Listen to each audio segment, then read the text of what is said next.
Did you hear that? I heard that. That's cool. Recording in progress for my voice, but that's okay. Yeah. So I'm going to try really hard to not, how do I word this? Not talk so much. I really want to work on allowing the guest to talk more. Oh, interesting, because I always think you don't talk enough. Oh, interesting. Okay. And having said that, I appreciate dialogue anyway. Well, that's true. Okay. See, so I love dialogue. I love discourse. Maybe I'll try to be a devil's advocate or something. Well, let's not get too carried away. Where's your mask? Where's your mask? Where's your mask? Wear a damn mask. Get vaccinated. That's my Justin Trudeau impression. Get vaccinated. Oh, that's pretty good. Speaking of Justin Trudeau, there's a is there something happening with him? There is a guy from my hometown, and he did an impression of Justin Trudeau on YouTube. This was quite a few years ago. And he got selected by The Simpsons to be the voice for Justin Trudeau on The Simpsons. Yeah. That's pretty awesome. Yeah. You know, you'd think there'd be plenty of people who could figure out an impression of him pretty easy, right? You would think. Like somebody you already have on the payroll, but now you're going to go out and seek somebody out who did it. That's pretty good. Yeah. No, I'll send you the YouTube link if I can find it. He did a pretty good job. Do it. Well, Nick VANAALST is back with us today. Thank you very much for coming in and putting up with the headaches of me using a new computer and not being very tech savvy. Well, thanks for having me and putting up with the headaches of the Chinook in Alberta. Because that's all I get here. Well, there is that. Did you get them when you were here? Oh yeah. Well, yeah. Calgary. When I was in Calgary, I noticed them a lot more. Yeah. Than when I was in Edmonton. Edmonton still kind of got them, but it wasn't the same as when I was in Calgary. Yeah, Calgary's pretty aggressive, eh? Calgary, you can get like a 40-degree difference in one day. Oh, I remember, was it 2 years ago? 3 years ago? No, I don't even know. 4 or 5 years. It was a while ago. Okay. A while ago. We had the big swing. We went from super cold to really warm in a day. We got like 25 for 30-degree change. Went from like minus 25 to like +5. So everything started melting all day. And then that night there was the flash freeze warning. Because it got so cold again. So it was like flash. You know, it was like one of those like kind of things. That's what we had for Saturday. I had never heard of a flash freeze before then, but yeah, there you go. There is that. Listen, I know that you've been introduced quite a few times. Anybody that wants to go more in depth can listen to any other podcast that you and I have done. There's 9 other hours you can go listen to. But do you want to give it like a quick overview of yourself, just for anybody that might be a new listener? Yeah, I'm just under 6'1", 205 pounds. Like long walks on the beach? Oh, like talks and long walks on the beach. Yeah, well, I like to consider myself to be a bit of an aviation aficionado. Well, there is that, yeah. So yeah, I mean, and how so? You're a pilot? So yeah, I've been flying for, I'll be, you know what, this summer will be 22 years. Holy since I started flying. 22 years. And as an air traffic controller now for 10. Wow. And I have a degree in aeronautics, and I'm pursuing a master's of science in aeronautics with specialization in space operations. Wow. Good for you. Yeah, thanks, buddy. So yeah, that's kind of who I am. But then what I find myself being too is also Mr. Opinionated. I seem to have a lot of perspectives on everything else. One of the things I like best about you, because they're not just opinions. You typically will back them up with either logic or fact or both. Yeah, or really good fantasy. It's funny because I find very often people back themselves in a corner because of academics, right? And even in academia, you're often like, well, stay in your own wheelhouse, right? That's the whole thing. It's like, stay in your wheelhouse. Yeah. and often people who even get to like a doctoral level, like they're not allowed to really venture out of the box much, right? Yeah. I don't want to do that. Like I find my academic stuff fascinating to me, but I find the rest of the world even more fascinating. It's just like, with you, we could, with your background, yet we have intriguing, deeper conversation about other things, right? So that's what I like best about our conversations. They can go anywhere. Such an iceberg, mm-hmm. right? We're our professional accomplishments and our hobbies and everything else. Those are mere. Well, it's just the tip. Shit. But there's so much more than just the tip, I guess. Well, sometimes. As it were. Sometimes. There's a joke in there somewhere. Oh, okay. Moving on. That's what she said. Oh, gosh. I can't believe I said that. Oh, anyways. No, so that's that's my thing. And so as excited and energetic as I get about aviation and aerospace, I get equally excited about space itself, about science. So that's been the most exciting part of my academic pursuits, is that I found so many other doors along the way of places that I kind of, rooms I visited along the way. But isn't that what life is about? I think Should that's be. what a lot of people forget. Should be. Yeah, it should be. And I think today's day and age, people feel like you can't have an opinion. Like an opinion is an opinion. That's all it is. Well, yeah, it's actually, I think it's actually even more nuanced than that. I think, as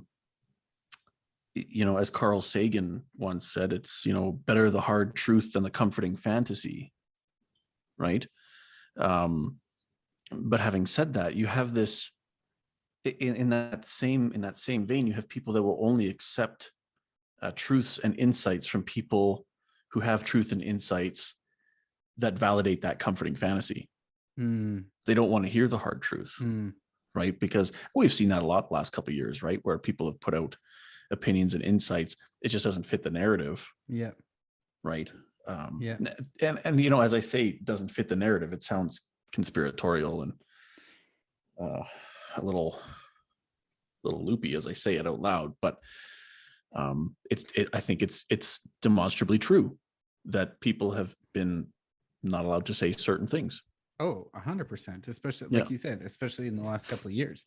Whether that's talking about a political statement or certain social aspects, or all of that has come to the limelight, and it's almost like if you I'm not talking radical opinions that are grossly disgusting.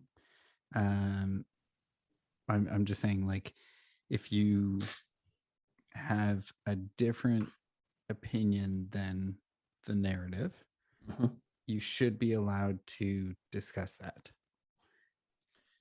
And I think all too often people get hammered. Yeah. And without any reasoning, without any listening, and without any justification. Yeah. And I think, the interesting thing about it too, is it's not even just the last 2 years. I think it's been a culmination of previous years as well. Like what we're seeing happening in Canada right now, and now around the world and other places, it's not purely a function of COVID rules, mandates, and everything else. You're talking about people were already at a level of frustration when this started, and that increased. Yeah. People thought that there's a lot of people who think that their civil liberties are under attack at the best of times. The big example in Canada would be speech, right? Yeah. Arguably, free speech is not a thing here, right? We do have rules surrounding speech and surrounding association, right? As much as the charter allows us to have freedom of thought and belief and association and everything else, we do have some pretty significant rules surrounding it, right? So there's people who do believe that they are being attacked, right? And so it's such a building block to get to where we are. Yeah. Right. And there's nothing immediate about this. Mm-hmm. Nothing at all immediate about it. Where do you think it's going to go? You have an easier question. It doesn't, okay, well, it doesn't go anywhere good. It doesn't go anywhere good is my thought, because on that same, in the same vein of having, years and years of build up to this, right? With, COVID being the last straw for a lot of people. It obviously does not have an overnight fix. Mm-hmm. Right. And then a lot of people, I think, are seeking an immediate fix. For example, these people who say they want to see an immediate fix to this whole thing. They want to see it end. Yeah. They're willing to support the government bringing in the military. They're willing to support any measure of law enforcement. Okay. You're talking like in regards to the truckers, blockades, yeah. Quote unquote occupations, whatever it may be. So that is an immediate fix. It's a relatively immediate fix. But does it fix the problem?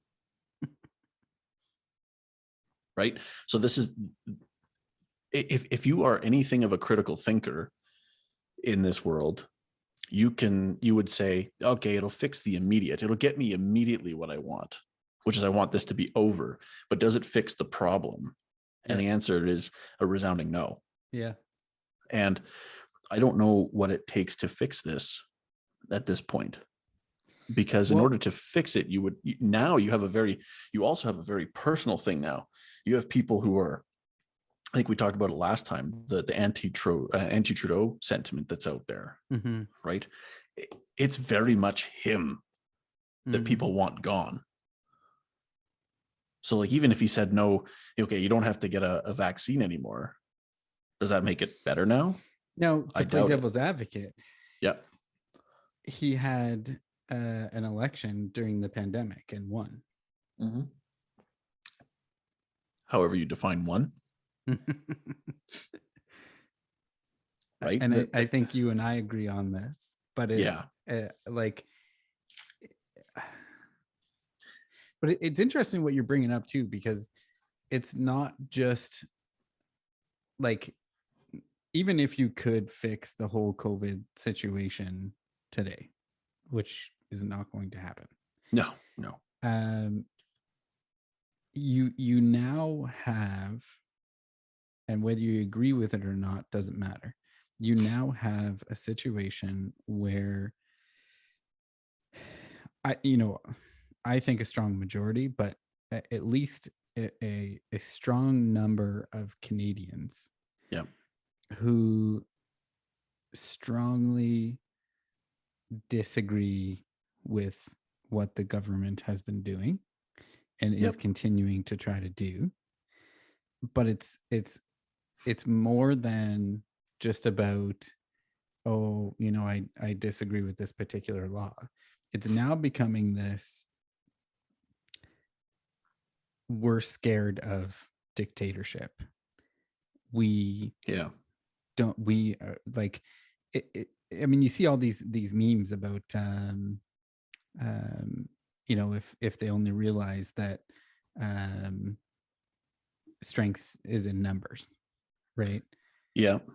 And that's starting to happen. Mm-hmm. And what's scary about that is that's exactly what happens in a lot of different countries that then turns to very ugly situations. When you start trying to fight fire with fire, you end up getting more fire. Certainly. And I heard a quote the other day, and I don't remember whose it was exactly, and I'd have to dig it up. But I mean, unfortunately, there is also this notion that government exists to promote crises mm-hmm. that get people to buy in, mm-hmm. so that the people feel that they need to be led. Mm-hmm. To some degree, that is the essence of leadership, right? Sure. Is to get somebody you want them to do because, they want to do it, right? So sometimes the best way to do is to exploit a little bit of a weakness there, Mm-hmm. right? And fear is a big one. It's a big weakness. It's huge. So you bring up the point on the dictator perspective, and it's funny because, well, not funny, haha, but Godwin's law, right? Have you ever heard of Godwin's law? It's that notion of, you compare things. Everybody compares everything to Hitler, right? Yeah. And it's sort of one of two things happens. One, you either make your argument seem ridiculous, right? Because you're like, well, Sure. that's totally not true, right? Because it's just, this isn't. Well, and not It isn't a comparable. straight across. Yeah, right. The other thing that happens is that you take away the legitimacy of horrific acts. Exactly. Yep. Right. It's like, I think I said to you once before, I hate the word mass. Mm-hmm. Right. Because like people say, well, there was a mass killing. Well, okay. What's your definition of mass? Was that 5 or 5,000 or, because, and some things are more heinous than others. Sure. Like that can't be overlooked, right? They're both horrific, but in very different levels. Yeah. And so, but it is interesting because fundamentally we look at that argument of a dictatorship, and we see dictatorships as occurring elsewhere, not here. Mm-hmm. And so we must then fundamentally, or at least in our own minds, elevate Western culture to a level that is above dictatorship. Mm-hmm.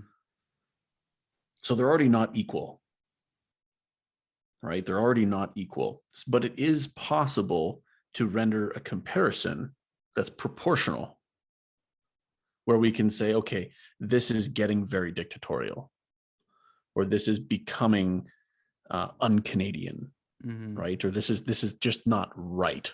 Mm-hmm. So it doesn't make it all of a sudden impossible to have it occur here, right? And an interesting point to that, Canada has never had a revolution or a civil war or any kind of real big civil disturbance. Mm-hmm.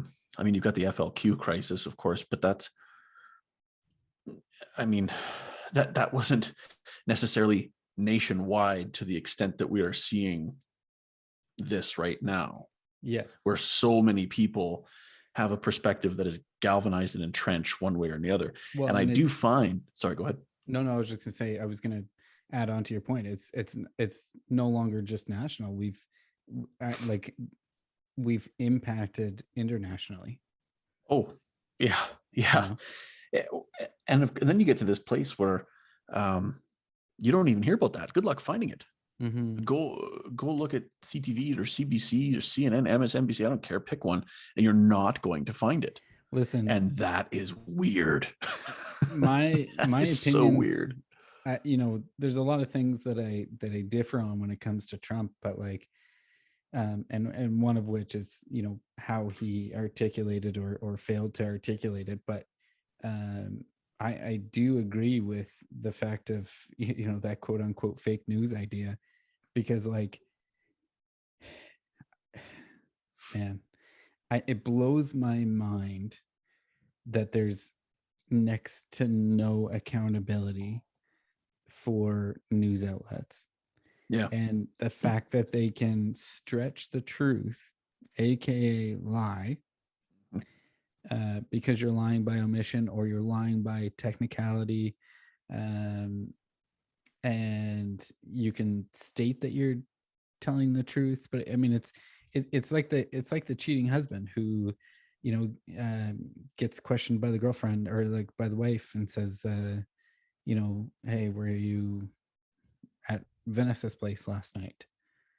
And he says, oh no, honey, that was me, I didn't do it. And really her name was Sarah.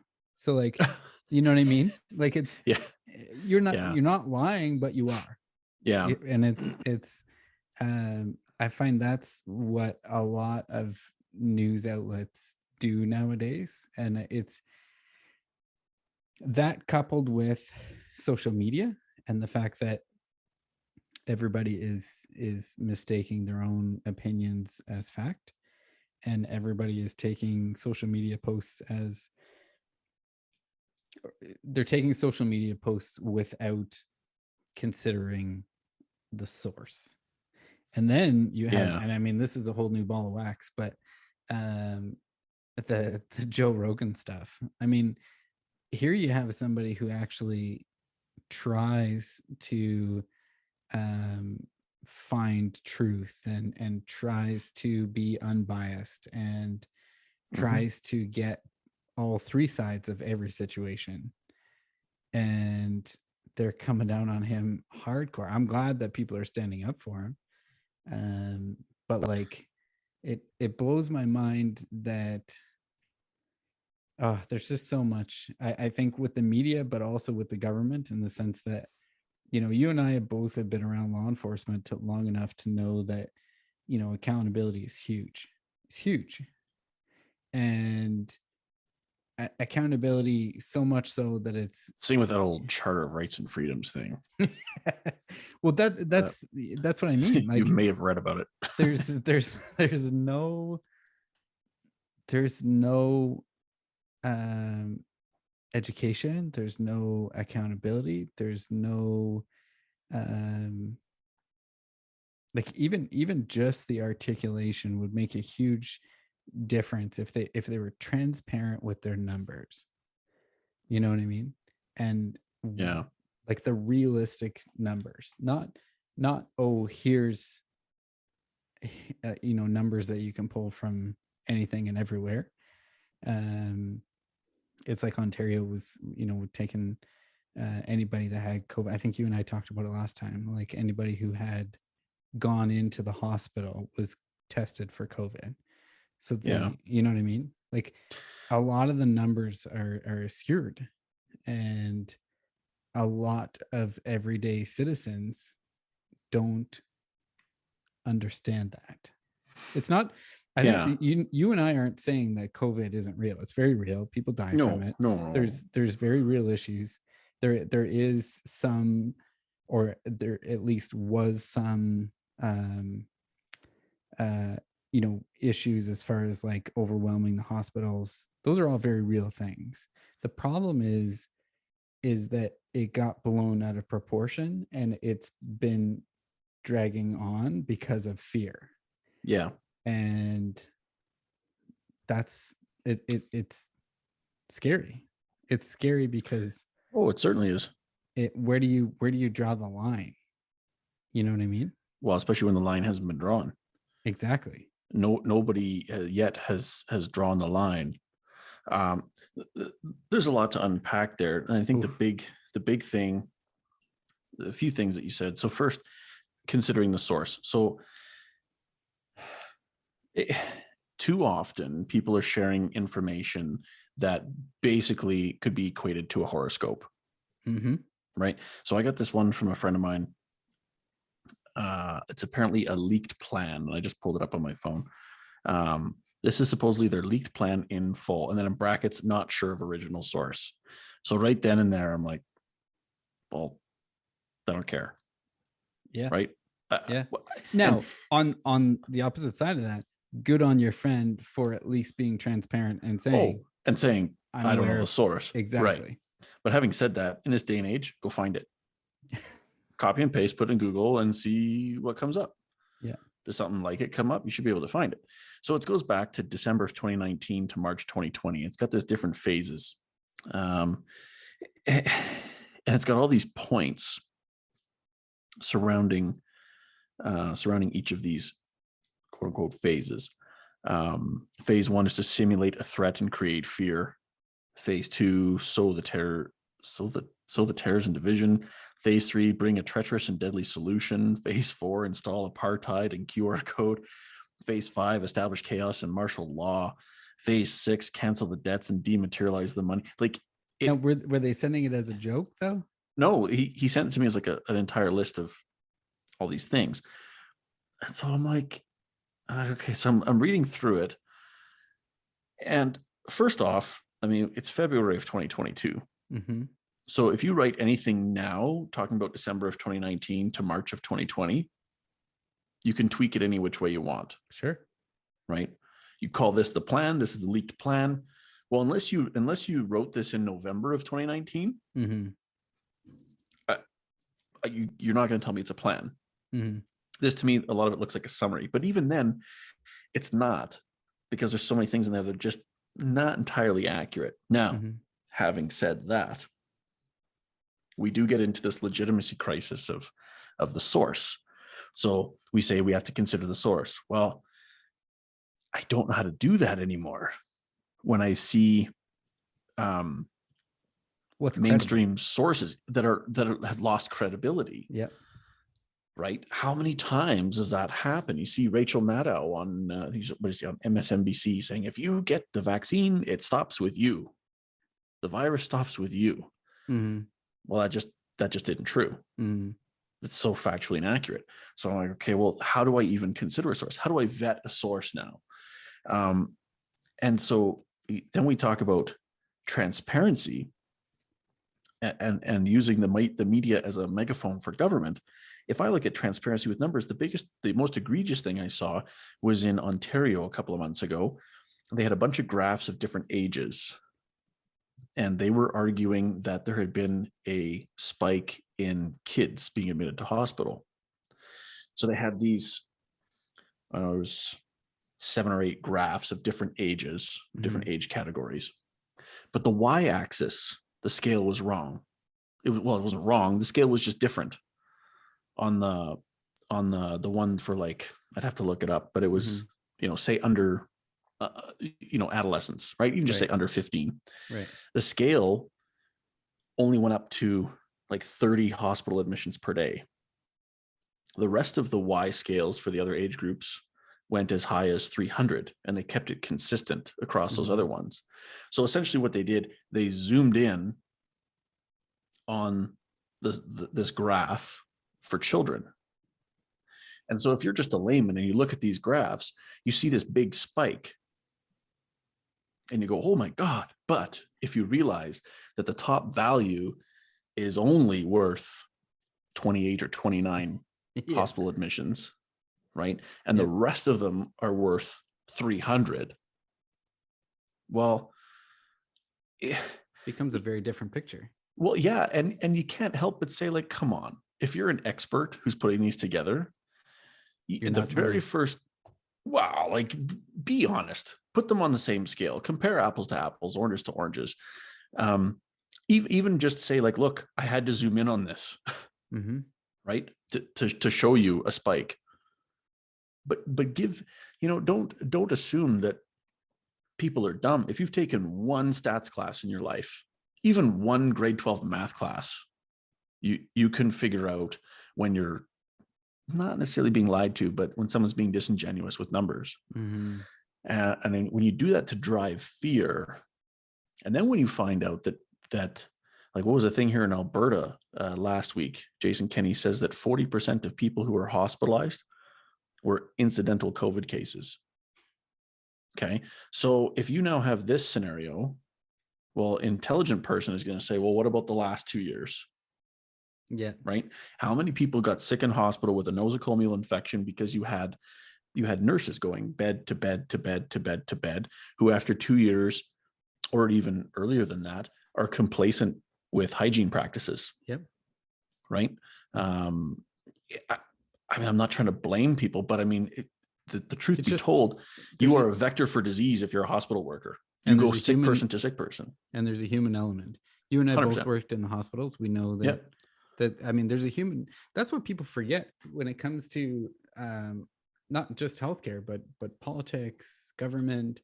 Like, I think you and I talked about it last time or the time before about how I hate when we say they or the government, or, we lump these people into terminology instead of like they're just like the government, people. It's just people, and people are humans, and humans make mistakes. Humans don't always get it right.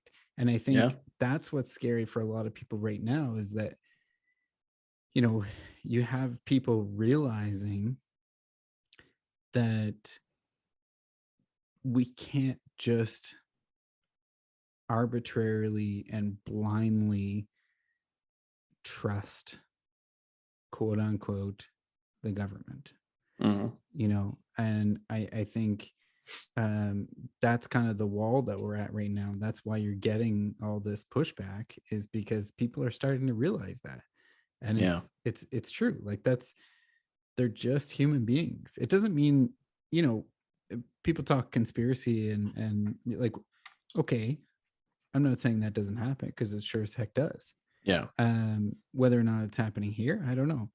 But what's the motive, right? Yeah. It doesn't necessarily need to be malicious in order for them to have fucked up. Yeah. Right? There doesn't have to be a malicious intent. It could just be they thought they were doing the right thing because they shouldn't be in that position. Yeah. Right? Well, certainly there's an amnesia for these things too, right? when we couple the government and media together, right? We watch a story and we say that's a story we know lots about, right? This is the whole Gell-Mann amnesia thing, where we see a story that we know something about and we go, well, that's ridiculous. That's not it at all. But then you watch the next story and you go, wow, that's awful. That's terrible. I hope they get that figured out. What? Maybe that story isn't correct either. But we missed out. We don't carry that skepticism forward, right? Well, and I've had multiple conversations about COVID with people, and I think, if I'm understanding you correctly, along those lines, you know, people are so upset right now that restrictions seem to be starting to lift across the board. Yep. And people are irate because they believe that it is being caused by this, whatever you want to call it, like occupation, protests, whatever label you want to put on it. And, you know, I have two big concerns with that. One is, if you trust the government as much as you say you did for the last 2 years, and that the government will never put you in harm's way, then you need to trust that it has nothing to do with that. Yeah. You need to trust that they're making they're making a scientific decision. Yeah. Two is,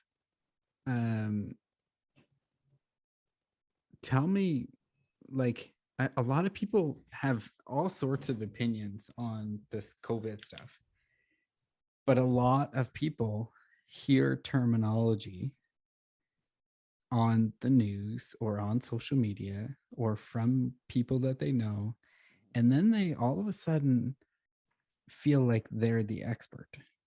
Oh, for sure. Yeah. When you start to question them, they can't even answer simple questions like, you know, is COVID a virus? Well, how does that work? How does the virus work? What are the differences between this virus and other viruses? Well, what is a variant? How does that work? Why is it called a different variant? How does that actually work in your bloodline? You know what I mean? Like, and talk to people like they're 4, right? You know, like, it's the same idea as, you know, you go to buy a new car and there's different trim lines. Yeah. And you get different features. Yeah. Right. Let's not talk about this like it's a whole new car. Exactly. Right. And let's talk about this like we have a feature. And be okay just saying, I don't know. Like the and be okay telling people that Omicron is like still has a CD player or a cassette player in it, because it's pretty friggin' weak anyway. And you know, there's Omicron. I can't believe you said that. Anyway. Oh wow. I know. I'm so proud of you. Yeah, thanks, man. No, it's weird, man. Like, well, before we get too far away from the one point you made, talking about how we talk about government like it's assign government a pronoun. Government does a terrible job personifying itself. Or does an amazing job, depending on what the reasoning is. Oh, sure. Yeah. If they need to get your vote, right? If they need to get your vote, then they're everybody's bestie, right? Well, I mean, they're taking selfies. Maybe the intent is to not personify itself. Oh, right? Could very well be. Because do you ever watch Doug Ford and his henchmen there when they have their press conferences and how they all stand around in the back in the exact same way? Yeah. It's creepy as fuck. It's creepy. It's not right. It's gross. It looks okay. If those people, yes, we're from the government and we're here to help. Like, that's all I see. Honestly, I'm like, why can't somebody in that position, in these positions where if your job is truly to lead, why can't you have some face of optimism? Why can't you try and look pleasant? Why can't you try, because if you're trying to not be dictatorial and look psycho, you're doing a terrible job of it, right? Coming up there and stand there with your hands in front of you, which I don't know, maybe I make the... Obama did a really good job of that. He would joke and carry on, and you know what I mean? Like you saw some personal elements. He you don't have to agree with everything that he said, but he would maintain composure whilst still kind of showing human element. And I think people get confused when it comes to professionalism and politics, and there's two big things I want to talk about. One is that, like, I mean, have you ever watched the House of Commons? What a joke. Wow. What a joke. Yeah. You could go, and I'm not joking, you could go to a daycare with a bunch of 4-year-olds and they would handle an argument way better. Well, you might even get an answer out of somebody. And there's that. And these are the people that are supposed to be our leaders. These are the people that we're supposed to be learning from. That's what a leader is, right? These are the people that we're supposed to be trusting. You can't even answer a question. Well, it's the quintessential definition of rhetoric. When they just get into this, they just get going. And I'm like, it's some kind of an art to answer a question with a question, because I can't do it. I listen to these people and I'm like, how did you... And plus, I grow annoyed with the paper that they have in their hand all the time, because I'm like, well, this is a script. Well, and it's practically a script. It's theatrics. Yeah, and that's people talk about the court system. Well, sorry to break it to you, but the court system doesn't try to find truth. It goes for the more theatrical. It goes for the person who can articulate better. That it goes for tell the story right. Exactly. Yeah. Exactly. And I think what's scary about politics right now is we're seeing what I learned one time when I was in the hospital, when you and I were doing security in the hospital. I think we were peace officers at the time. Anyways, I was at a hospital in Calgary, and I remember my boss having a big issue with people sitting down. There's a spot where we have to sit and watch a certain amount of rooms, because there's certain patients in those rooms that need to be watched. And oftentimes when we get involved, as you know, it can become very intense very quickly. And so a lot of people would sit because you're sitting for hours at a time, and then all of a sudden you're needing a ton of energy to deal with a problem. And this individual had an issue with the officers sitting, and his explanation was that it was unprofessional. And I said, well, define professional. And I wasn't even the one sitting, but I said, define professional. Yeah. And I said, why don't you walk down the hall and tell the police officer who's sitting in a chair beside the suspect in the bed that he looks unprofessional? Because to me, if you're standing for hours at a time and then you're unable to deal with the threat when it comes because you're exhausted from standing on the cement floor, I would argue that that's unprofessional. The same thing, I remember being on a dress drill and deportment committee for another job, and we basically carbon copied the policies from another policing agency, and we were going through them as a committee just to make sure that everything kind of made sense. And we got to tattoos, and part of it was all your tattoos had to be covered. Anything that could be covered up had to be covered up. And I said, well, no, wait, now, hang on. And I don't have any tattoos. I don't plan on getting any tattoos. But I said, hang on. I said, that isn't, like, now we're being discriminatory, first of all. And I said, well, I looked at the boss and I said, well, what's the reasoning for covering them up? And he said, well, it's unprofessional. I said, well, again, define professional. Because I would argue that my tattoos, unless they're blatantly offensive, have nothing to do with professionalism. Professionalism is how I conduct myself. Well, I'm sure a tattoo artist can also be a professional. Exactly. And they can be head to toe. Exactly. And I've been in situations where, I was unable or it was turning out to be difficult to de-escalate a situation because of how I looked and the person that I was dealing with. And then my partner comes in who's covered in tats and is able to de-escalate it immediately simply because they have tattoos. And then the same thing with when we got to piercings. You were not allowed to have any piercings in while on duty except for a certain size stud in your earlobe. Yep. And I said, well, wait now, hang on. I said, well, what's your reason for that? Well, safety. Okay, fair enough. Can you elaborate a little bit? Well, if you get punched in the mouth and you have a lip ring, it can cause more damage than if you didn't have the lip ring. Hey, fair enough. I get it. That sounds great. The problem is that you're allowing a certain size stud in the earlobe. What happens if I get punched in the ear?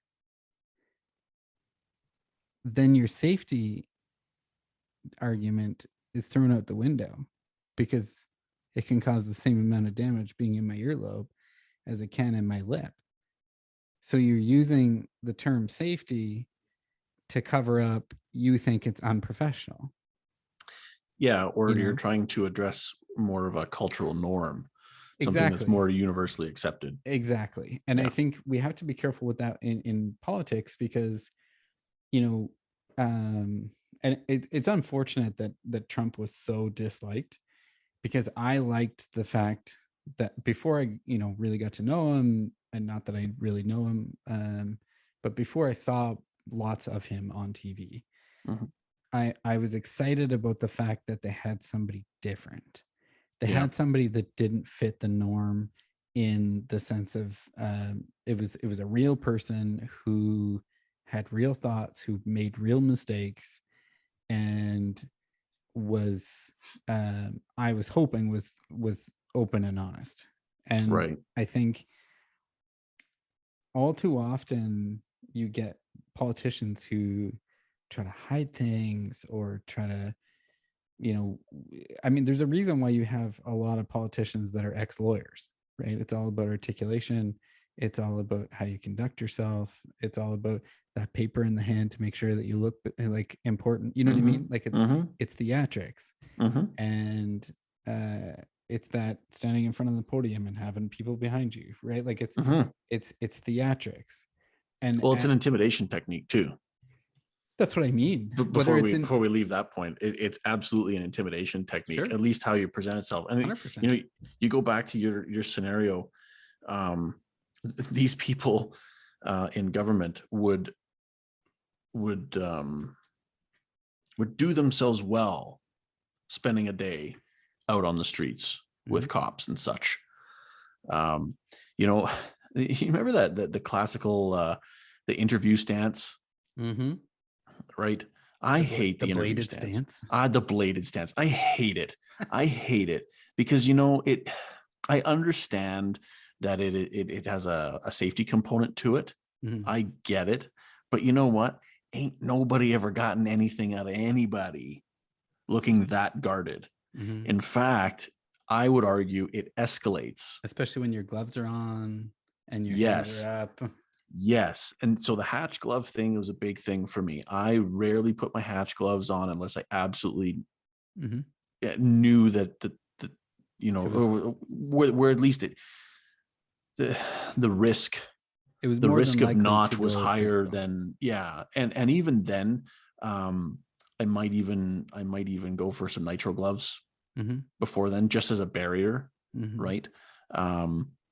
And you know what? The number of times I got in a fight without gloves on was pretty high too. So I guess the point is if you show up dressed like a hammer, expect the person to act like a nail, right? And so when you get these governments who stand up at the podium and they've got their people all lined up behind them, you know, in echelon to either side, and they look serious, and they, you know, well, you've just shown up with an intimidation factor is all you've done. You've just shown up with your gloves on, ready to fight, right? Rather than a real appeal to the people. And this has been my grumble for so long now, which is that they are taking a power-based approach to an interest, values, and a rights-based problem. And they're losing the initiative doing it. Right. That is why people make these dictator comparisons. That is why people do that. And they can't even reason their way out of it because they are dictating to people what to do. Yeah. You know, it's really fucking rich that these people come up now, Doug Ford being one of them, saying, oh, these poor businesses in Ottawa, you're crushing them. What have you done? For the last 2 years. For the last 2 years. All of it, like this, you're gaslighting people now. So what? So now you're a victim in this too, Mr. Ford. Like, come on, right?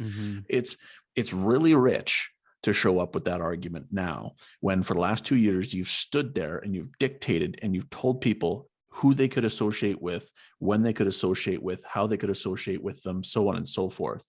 And so what has happened out of that, going back to the original point that we had there about equating our Western culture to where we see dictators typically, or you know, where we see people living under tyranny, if you will.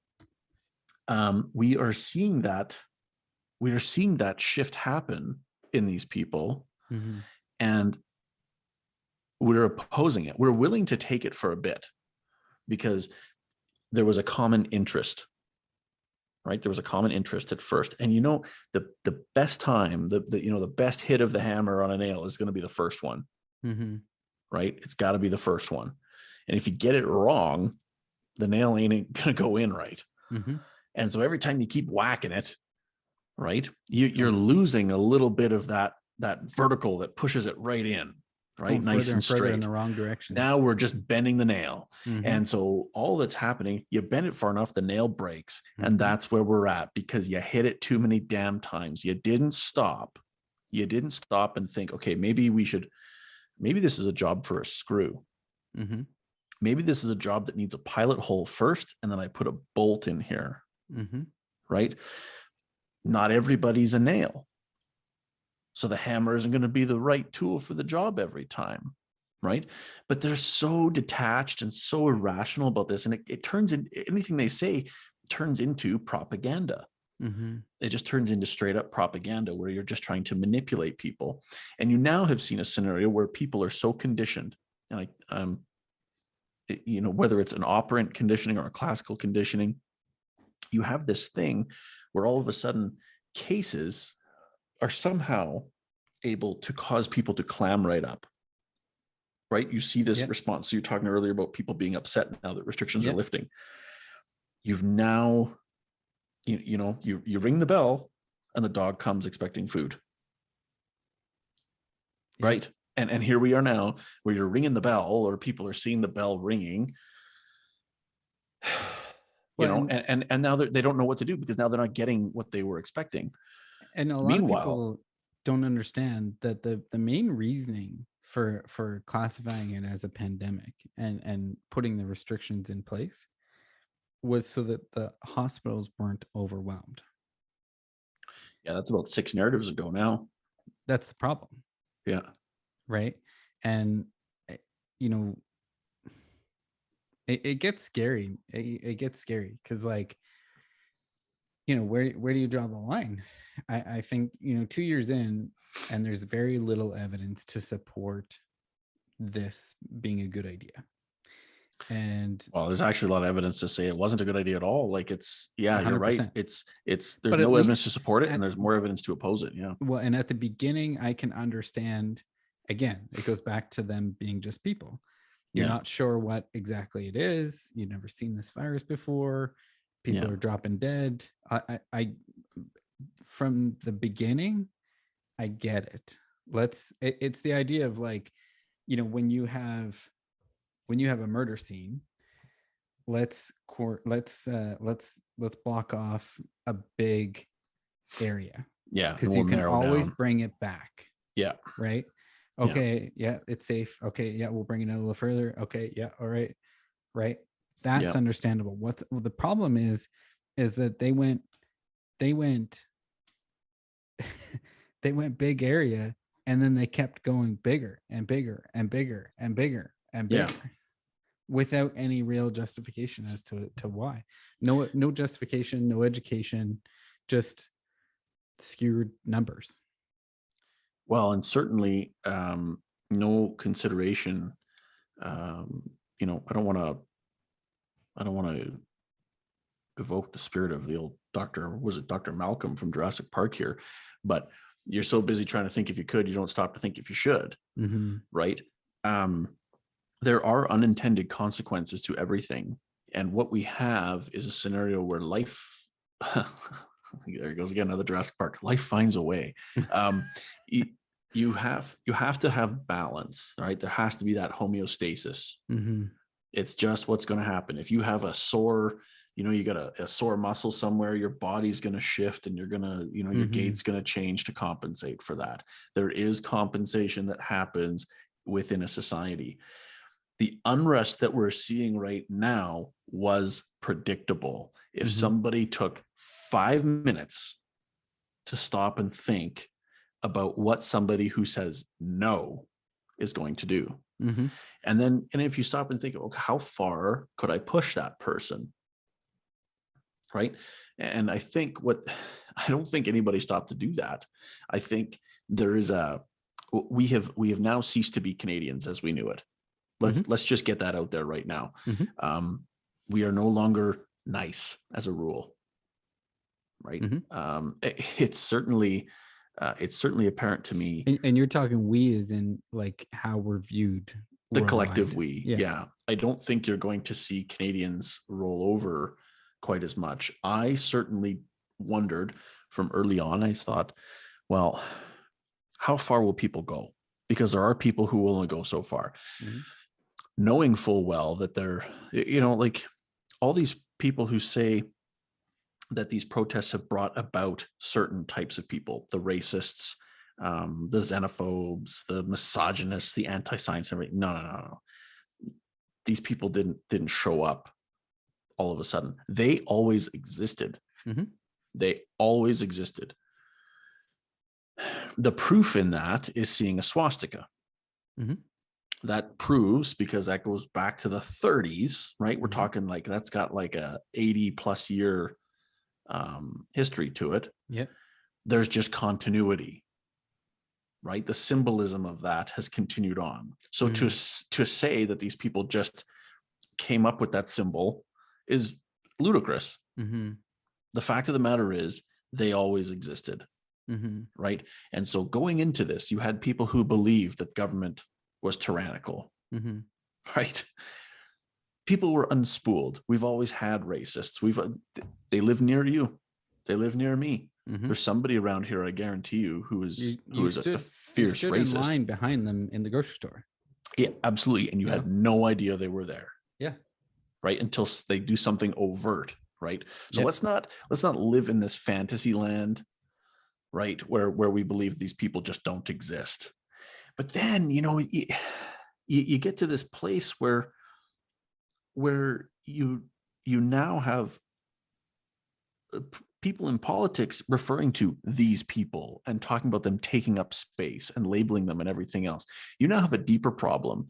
You have a problem where those people who were previously, let's use the term radical or extreme, are now pushed even further.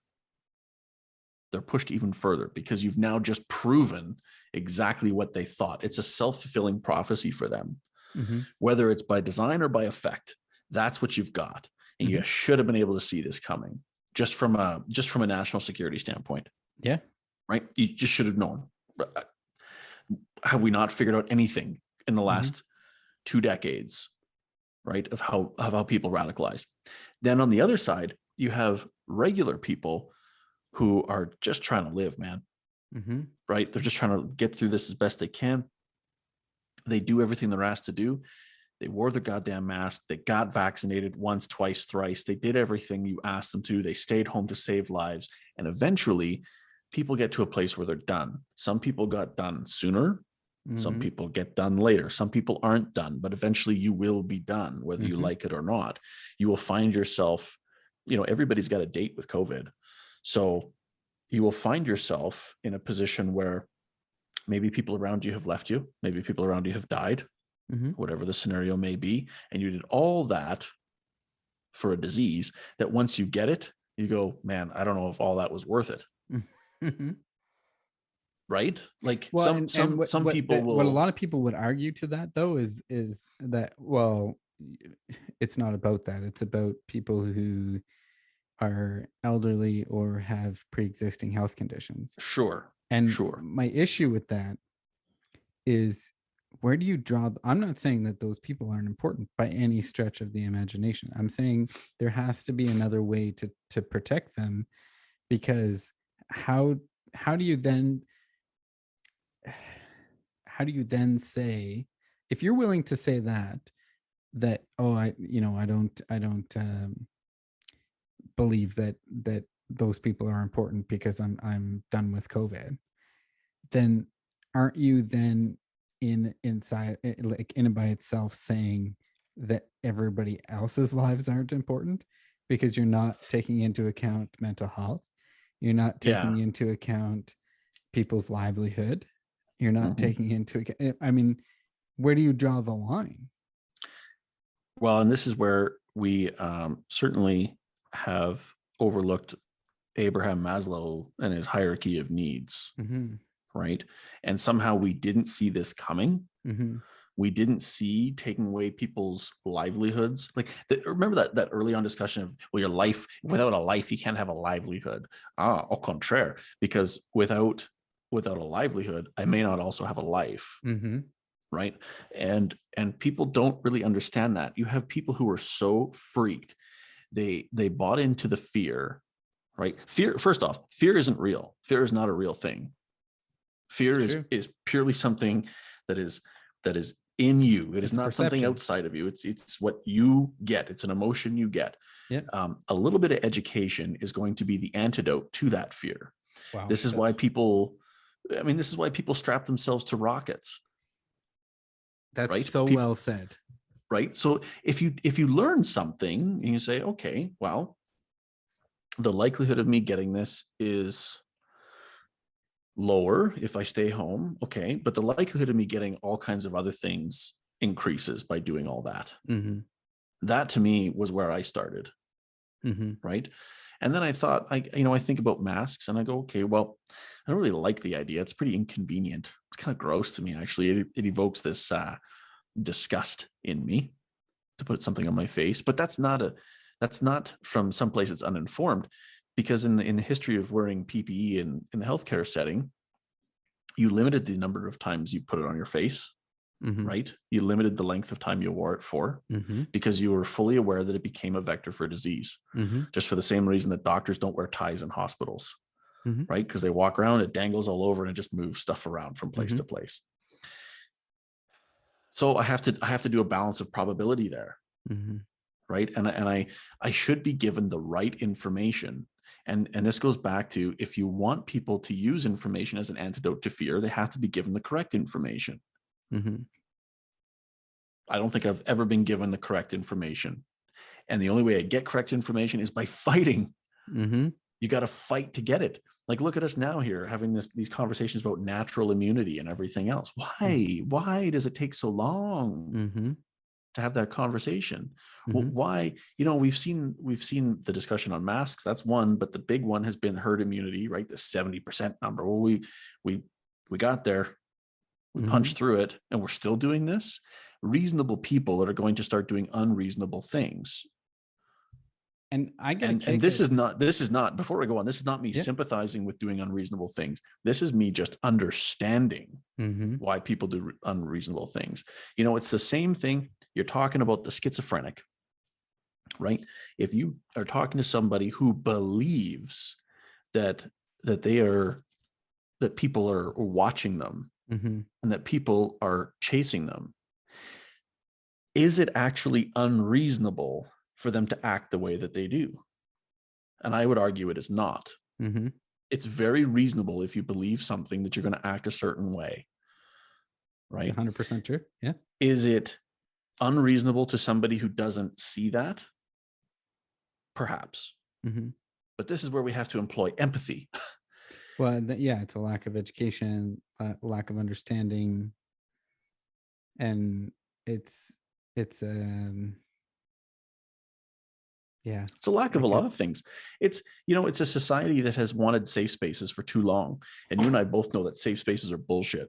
Well, and there's no such thing. I've heard so many times, well, we're 2 years in, you should be okay with being a little uncomfortable putting a mask on, so that you can save other lives and blah blah blah. Okay. Even if that was 100% true, let's now look at that. You're saying that I should be made to feel uncomfortable, whether it's masking or social distancing or keeping a very tight bubble or not allowed to go out and do anything, whatever the case might be, restrictions. How about something very simple, very easy to fix? Drunk driving. Kills way more people and has no bearings on whether it kills somebody 90 years old, 12 years old, 3 years old, a dog. It certainly has a higher probability of killing people. Yes. I think is it's a better way to put it. Yeah. Like your chance of dying or killing somebody while driving drunk is higher than the probability of dying from COVID. Yes. That's what I don't actually know that to be mathematically true. I could be wrong, but I think that's it kills a lot of people. Yep. What are we doing to fix that? You know what I mean? Yeah. Do you know how difficult it is to put somebody behind the bars who has been driving while impaired? Oh yeah. It's it's probably one of the most difficult investigations a police officer will ever deal with in Canada. So my rebuttal to that, to people who say, well, you're saving lives, put a mask on and stay at home and do nothing. Let's get rid of your car. Let's get rid of alcohol. Your discomfort and your annoyance at the fact that you no longer have that mode of transportation and that beverage or beverages Well, do it because you're saving That's lives. an acceptable price to pay. Do it. Yeah. That's the price to pay. Yeah. Yeah, you're saving lives. Well, it's funny you bring up cars. So I had a discussion with someone from the school board here just a little bit ago because I'm very opposed to the masking of children. Mm-hmm. I'm actually just opposed to mandates. Mm-hmm. I'm not opposed to masking. I'm not opposed to vaccines. I'm not opposed to almost anything. What I am opposed to is a mandate. Give people the good information, let them choose, and you'll often carry people further than you would if you impose upon them. That takes it from the power base to the interest, the values, and the rights-based approaches that we need in order to carry people along. That's the intrinsic investment that you need from people that we've lost here completely. Because now you've got people say, well, you don't have my interests, you don't have my rights, and you don't have my values in mind. All you have is power. So I got to take it on my own, right? And everyone's going to be different. But I got into a discussion about the masking, and the question was asked to me. And this man was a principal. He was working for the school district, though, doing larger, 30,000 foot view things with the school district. And he said, "Let me ask you something." He's like, "Do you follow speed limits?" I'm like, "Well, now that you mention it, right?" I'm like, "Let's have that conversation," right? As somebody who's got a blue line background, right? So let me ask you this. What if there were no speed limit?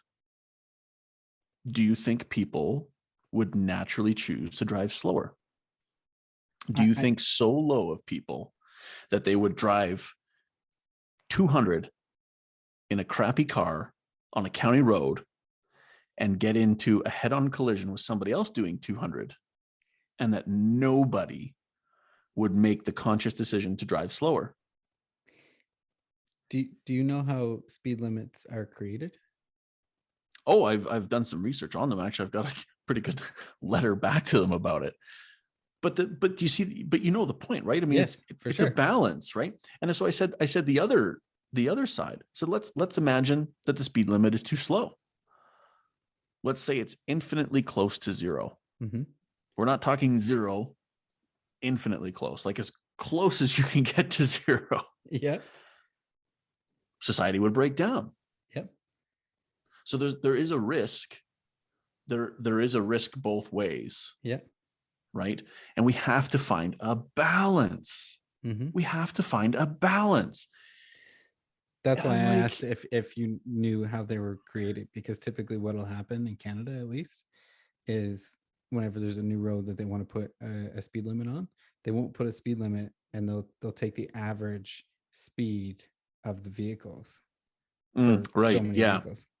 Yeah, I know they definitely do that. I know they do that in parts here, like when they're reviewing speed limits. That's why speed limits have been changed. But you do know, like, well, not you do know, but like people do know that they're being imposed upon anyway. Like here, they just reduced the speed limit in the city to 40 when you're on certain roads, where it used to be unmarked was 50, and now it's down to 40 in communities. So there is like a lid to put on things, right? And I understand there's rationale.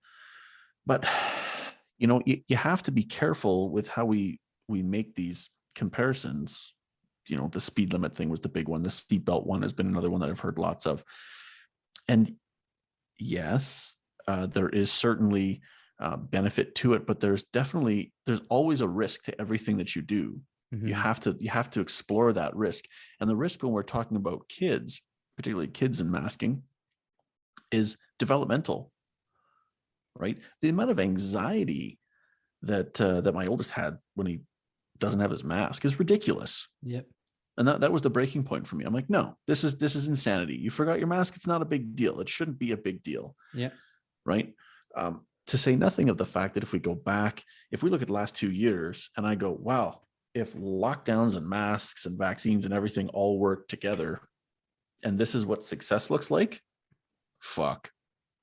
Well, and if you look at it logically, it doesn't make any sense.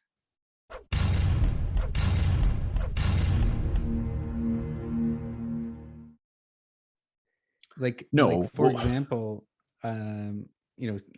Stacey's in university right now.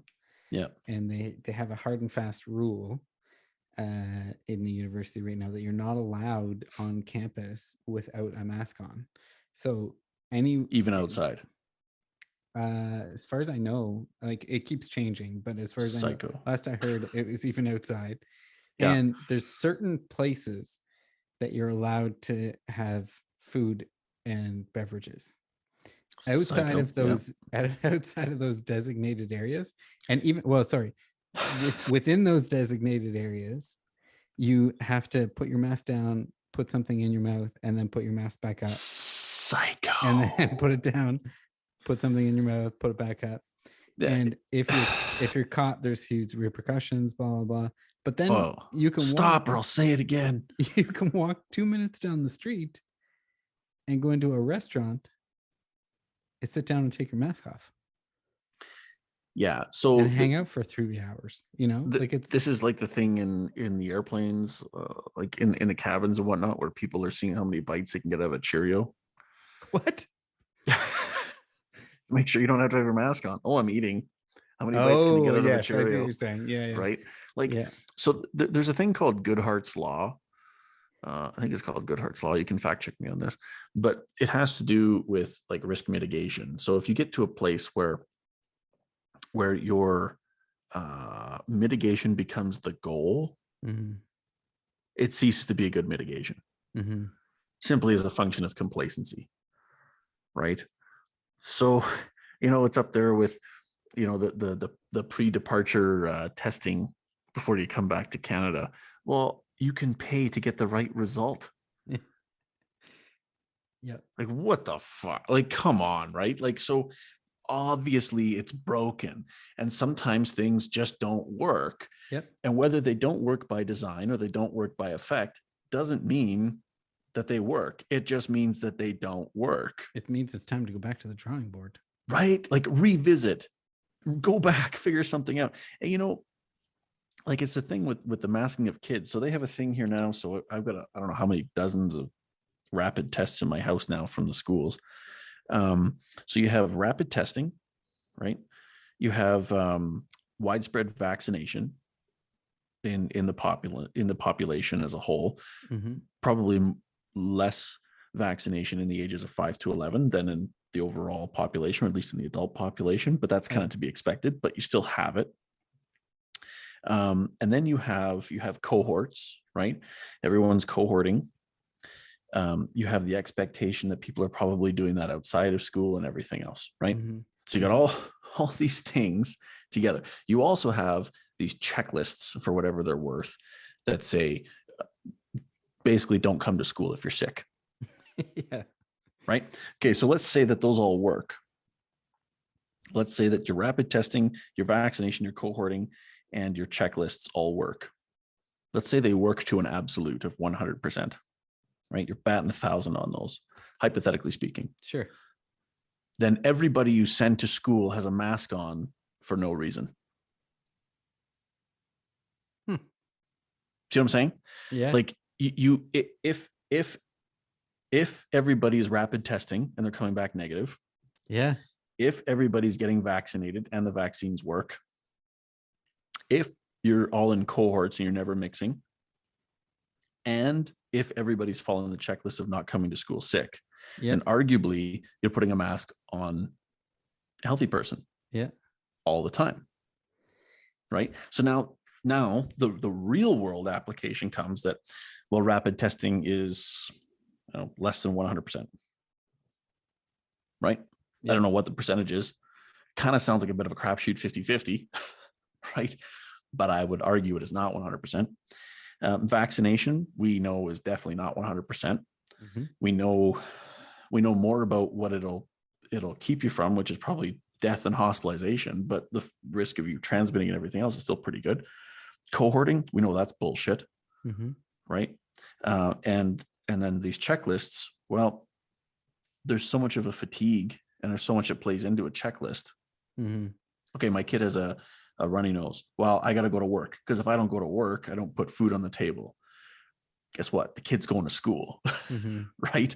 So you have the complacency that comes into that. So all of this is obviously less than 100%. So I understand why there would be an argument there to say mask children. Yeah. But you have to understand the counterpoint. If you're going to put these in place and you're going to say, this is our policy, you must stand by your policy. You must stand by it as being effective. Accountability. And if none of these things are effective, well, then what are we doing here? Mm-hmm. We then also have to argue, if these are less than 100%, probably greater than 0, but less than 100% effective, right? Mm-hmm. What is the probability that we're disturbing society? I would say it's nearly absolute that we're causing some disruption somewhere.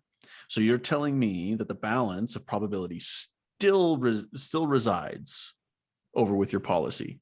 You're telling me that all of this is worth doing, even at the societal disruption happening because of it. And that's a balance that not everybody is going to make. Yep. Not everybody is going to see getting COVID as being the reason to disrupt society. Not everyone is going to see them as fair. Also, let's not forget, we're animals. We're not here. We're not outside of nature. It is not uncommon for disease to go through and take out the weak. Man, I've been preaching this so many times and not in such articulate terms. So I'm excited to hear what you have to say about this. But like, you're preaching to the choir. Go ahead. Well, sorry. Good, because it's a miracle to be alive, right? Everything that had to happen in order for you to be alive today. You think of all the chance encounters over years upon years, decades, ages, eons, whatever categorization of time, right? That all had to happen in order for you, Terry, to exist, right? Then a whole bunch of other things had to happen that allowed you to continue to live, right?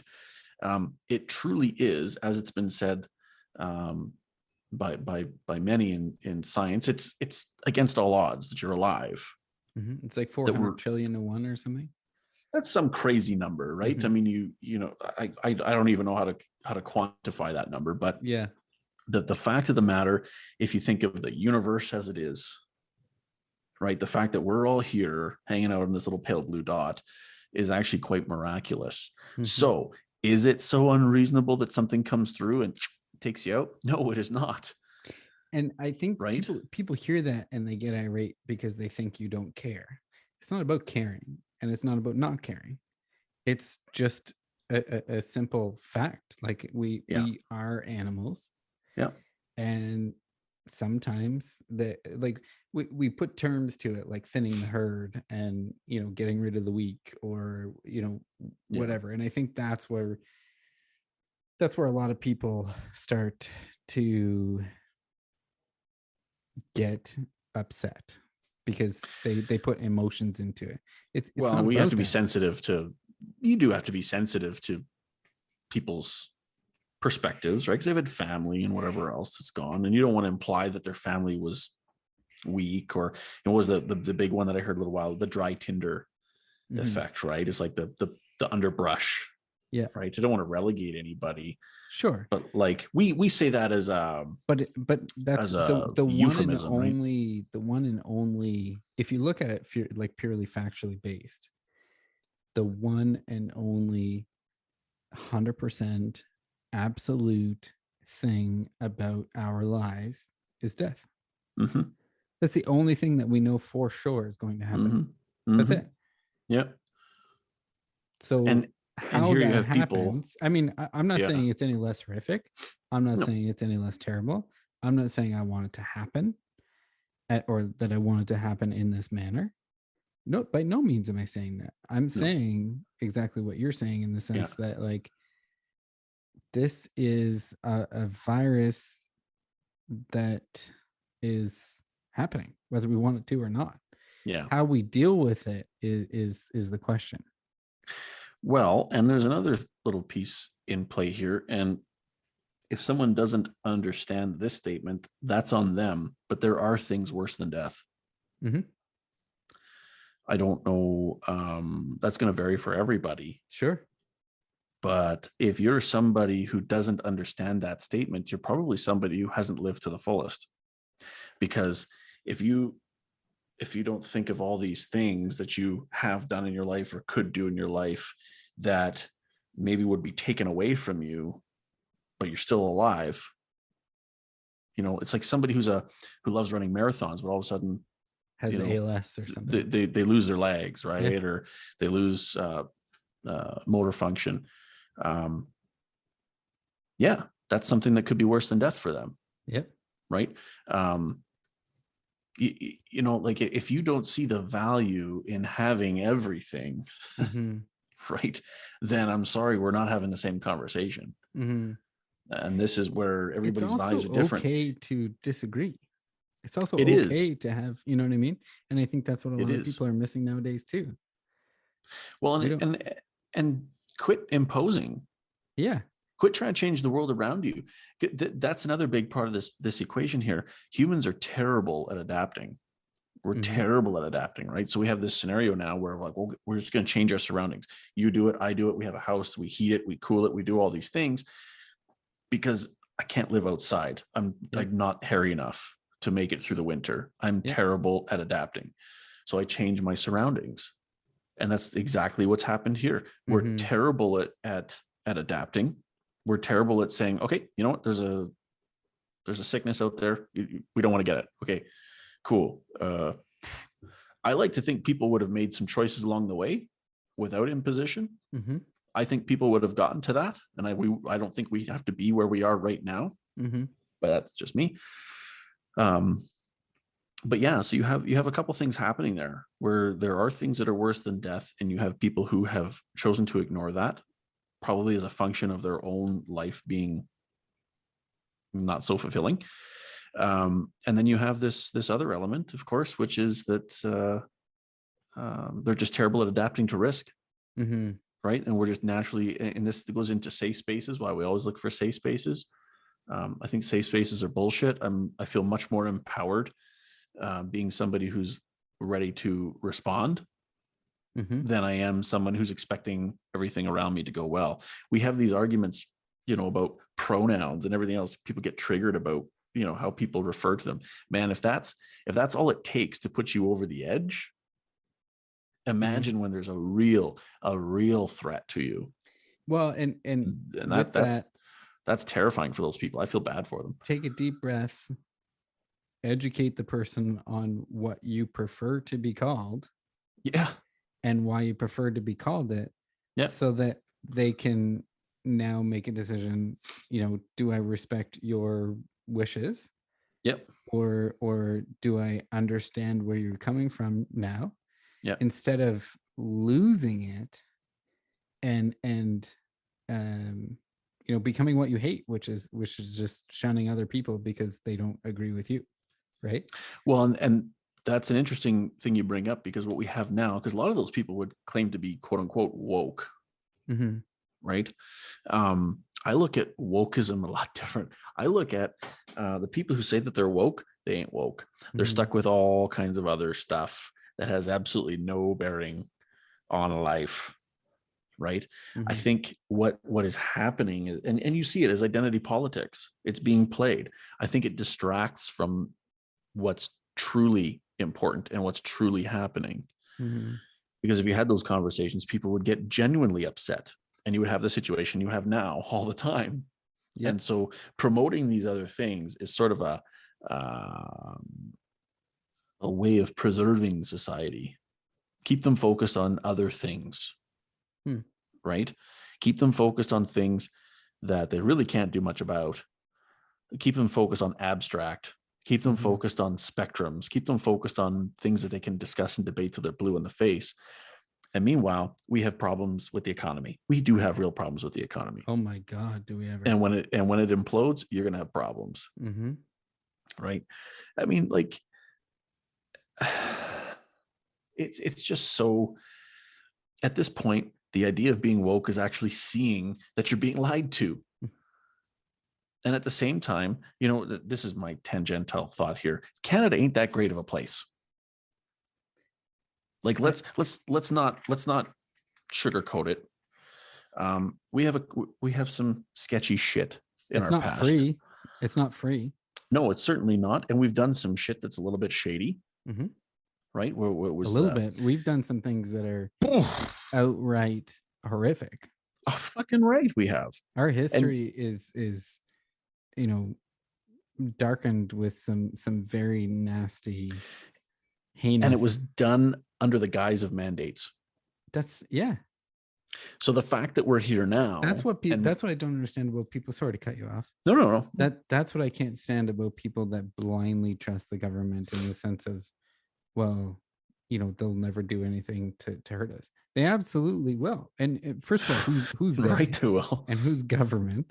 Yeah, right. Because you know, it's a very different government today than it was when some of those things happened. But the fact remains that it can happen. It has happened. Yeah. And more upsetting, I think, for people who claim to be quote unquote woke is that they don't want to acknowledge that they possess those very same traits. Mm-hmm. So when you see signs like, oh, I saw one the other day that said gas the unvaccinated. How fucked up is that?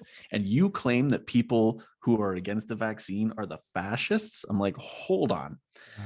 You have had to, how deluded do you have to be to believe or to have changed the definition of fascism and tyranny that we all learned in high school, right, to make yourself feel good about it?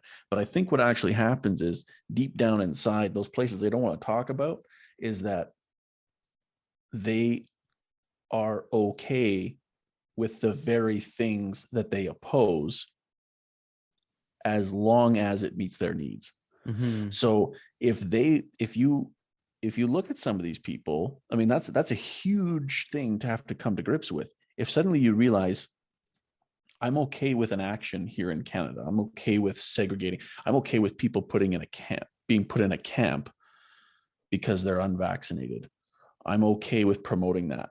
Well, it actually isn't that. It's no different than what has happened to kids in residential schools. It is no different than Japanese internment camps.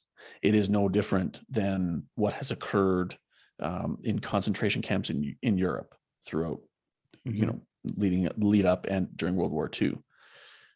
So you have to, if you're going to admit that you're okay with those things, that is earth-shattering for people. They can't handle it. So they're going to rationalize it into their own safetyism world, right?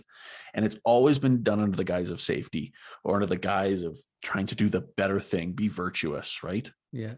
And I mean, how many things do we do that we're going to look back on in 50 or 100 years and go, holy shit, I can't believe we got away with that and did that?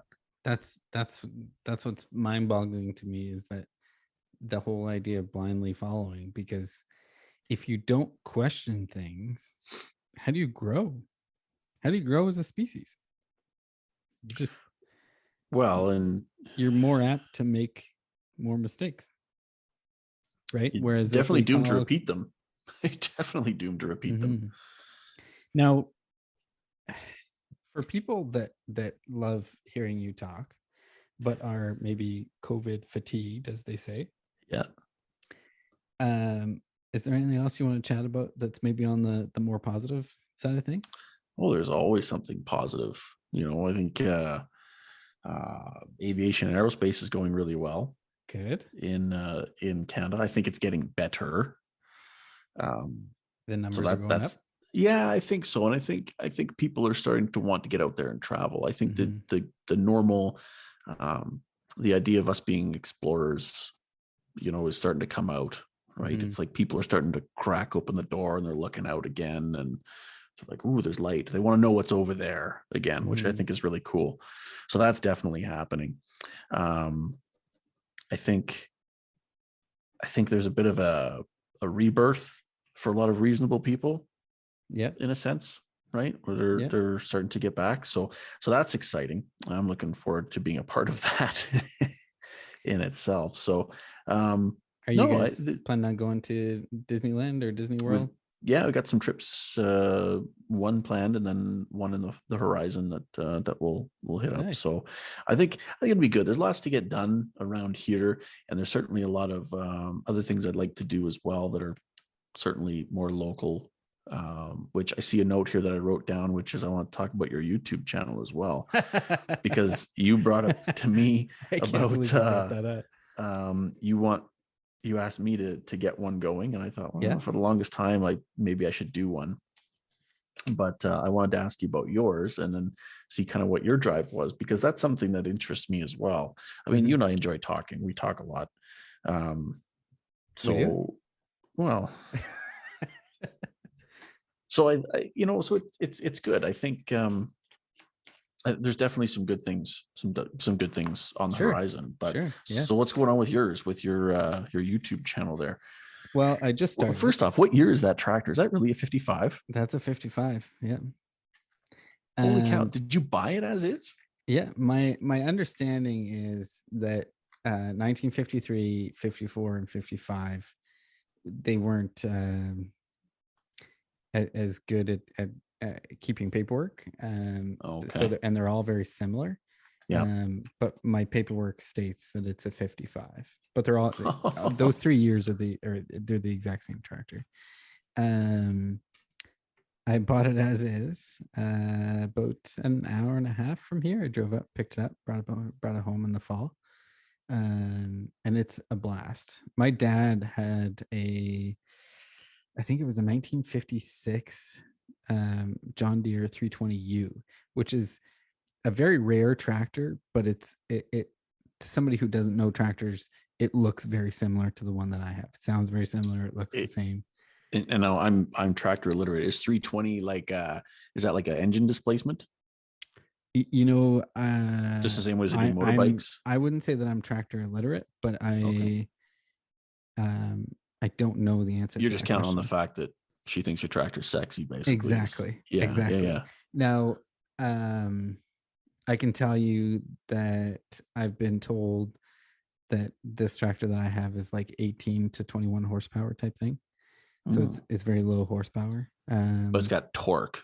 Yeah, it's a tractor. Like it's got a PTO. It's not a live PTO, which for anybody that knows tractors, like is a lot more difficult to operate because your clutch has to be out. What is a PTO? If you have somebody who knows tractors, I'd like them to power takeoff. Power takeoff. So basically, like there's this. Let's see if I can layman's terms. There's a spinny thing on the back of the tractor that you can hook up attachments to. You're using all kinds of technical terms. Spinny thing. and it'll operate those attachments. So you can put like a tiller on the back. You can put a mower on the back. You can put a snow blower. Like I have a snow blower and a rear blade, like plow. So yeah, it's a lot of fun. I bought it because you know that I'm going through a lot of medical stuff right now. And my body is less than polite at times, and it's like a roller coaster. Sometimes I'm totally fine, other times I feel like I'm gonna pass away, and it really is a huge fluctuation. But there's certain things that I know are going to affect it, and one of which is anything physical. Right. And I can usually push through, but then afterwards I will pay for it. Right. And so last year I found shoveling extremely difficult. It would take me about at least 2 or 3 days, often 3 or 4 days to recover from shoveling. How much shoveling are we talking here? Not very much. Okay. Not very much. Because last year we paid somebody to come in, and what's funny about that is I actually enjoy it. Not the wet heavy stuff, but I enjoy shoveling. Yeah. Or I used to. Get that checked. So you're not the first person to say that. Yeah. So last year we paid somebody to come in and plow, and they did an okay job, but there was still a lot of shoveling to do after they were done. So I bought it because my body can't handle shoveling, but my mind can't handle not doing anything. You know what I mean? Yeah. So it's kind of a compromise with my body. But it's also just super fun. It's also Sure. like, it's a blast. And to Sure. realize that, you don't need a $300,000 machine to get stuff done. Wow. I mean, you can That'd always be pretty, use that'd one. be pretty, I mean, that'd if be pretty somebody gave me sweet. I one, mean, I wouldn't kick them out of bed for eating Yeah. crackers. Yeah. Well, just take the tractor. You don't have to, who says you got to get in bed, just take the tractor.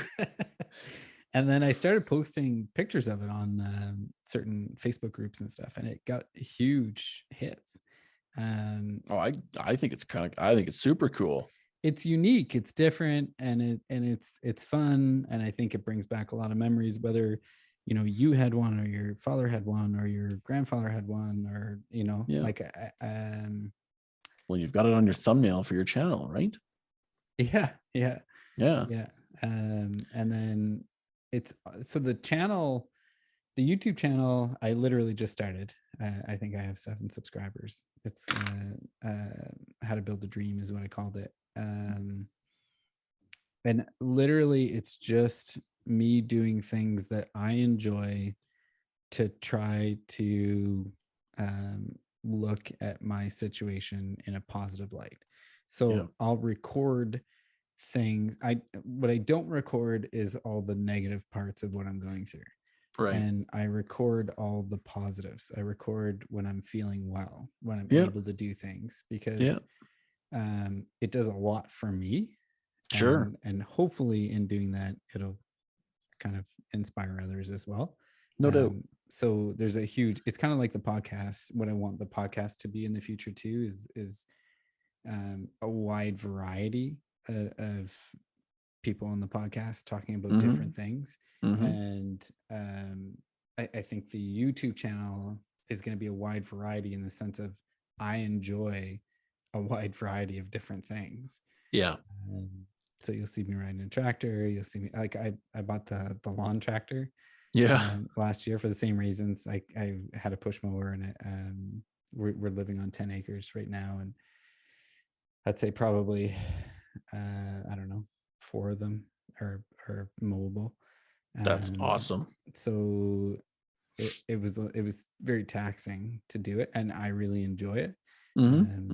So we drove down to Sydney, Nova Scotia, and bought a tractor that was very hard to come by because of the pandemic, and that's so cool. The Pinel, all the supply issues. Yeah. But I think there's some videos of us going to the lake and us taking Tika for a walk, and just all sorts of different things that I enjoy. You probably see a wider variety in summer when I'm able to get out and do things. But you mentioned that you are thinking about starting one as well. Yeah, so I've talked about it for forever. I've got a whole bunch of hardware and everything else as well related to that, and I can never figure out if I want to do something. What kind of hardware are we talking here? Let's dive deep. I know I cut you off. We'll get back to it. Well, what kind of hardware are we talking? Got a few. So part of me wants to be educational and insightful on things. So what I'm doing is I'm constructing a light board. When you see people, they're writing on the board, like a clear board, like a clear board. Yeah. And I was like, how did you do that? Because I'm like, what? So anyways, that's awesome. So I've got all that coming here right away, and I'll just construct that, put it together, and play with it a bit. Microphones and new webcam and things like that. Nice. But I can't necessarily, sort of like I alluded to at the beginning, I don't want to be put in a corner. Nobody puts baby in a corner. I don't want to be told what I have to talk about or anything like that. But I want to have some flexibility there, because there's so much more that does interest me. Sure. And part of the problem is that right now, the last 2 years have been so COVID centric, right? That it's kind of hard to get excitable and think about other things. We do have some real genuine things to talk about, right? So I want to talk to people, and I want to rant. I want to get things off my chest. I want to influence people. I want to change people's minds. I want to cause people to think. I want to cause people to feel a little bit more disrupted, because what people are doing is not necessarily the norm. But at the same time, I want to be insightful. I want to bring certain topics to light that are fascinating, that are I would like to be science-based. I would like to be, I'd like to talk more about, math and statistics and processes. So I don't want to bore people to death, but I think we're in a place where things like Big Bang Theory, people like Neil deGrasse Tyson, Brian Cox, a few other people have really made science cool, right? And so I want to capitalize on where we are with respect to that, with it being cool and grab people's attention. And if I happen to find myself talking about aviation topics, more and more, then so be it. I guess that's where I'll fall. But I'd like the audience to drive that a little bit. So would you say that the majority of your YouTube, you kind of, and I know it can change and evolve over time, but as you see it before it begins, do you see it being more of you talking to the camera, like a vlog type thing? Or will we see you, like, will you take a GoPro up in the plane with you next time you go flying? I think you'd probably see a bit of both of those things. I think you'll probably see a place where I would have a GoPro or so, like you're saying there, but then you'll hear a narration after the fact talking about things in greater detail, probably with snippets of my explanation of different aspects. But what I'd like, I guess it's, I would like it to grow to a place where I could invite other people into a discussion, right? And have bigger conversations with people who are subject matter experts on things. As interesting as I am, I do recognize my own limits, right? And I'm not the most interesting person. There are part of what I find so interesting about people in life is the fact that they are interesting. You're one of many interesting people on earth. Oh, countless everybody's interesting. I mean, that's why I started a podcast. I love talking to people. And everybody's interesting in their own way. And so I think I'd like to be able to get to a place where maybe I'm provoking conversation on things. I don't want to get into the comment section. I don't want to end up in this kind of weird loop. If somebody is not interested in having real, genuine conversation, do you want people and understanding to comment? Perspective? People are going to, but I'm gonna turn into more of a post and ghost kind of guy where I'm like, well, whatever. Like, unless you have something really productive. I mean, I'm not gonna get stuck in those loops. Now it is challenging to come up with the time to do it. So there's certainly going to be busy. I new house, kids, pandemic, work. Everything else, school. It's just like school. I mean, it is certainly hard to put everything together and to put the time in. So I want something that's, as we call it, high speed, low drag, so that I can put out with relative ease. And we'll see. I mean, it's going to take some time to develop. And I do have a name and a few other things in mind, but are you able to share? It's not ready for an unveiling. As of yet. Right. Yeah. Now I will ask, is that more of like is that more of your perfectionist side coming out? Probably. Because in anything, when you start, like, that's one of the things that because I mean, you know me, I love work. I really enjoy what I did. And so I miss it, and not being able to do it. I think that's what sparked the podcast, and that's what sparked the YouTube channel is trying to learn. That's what sparked the book. Like it's trying to learn new things. And I think the only way to learn new things is to dive in and make mistakes. And I think it'd be really interesting to see the videos that I put out, which haven't been very many.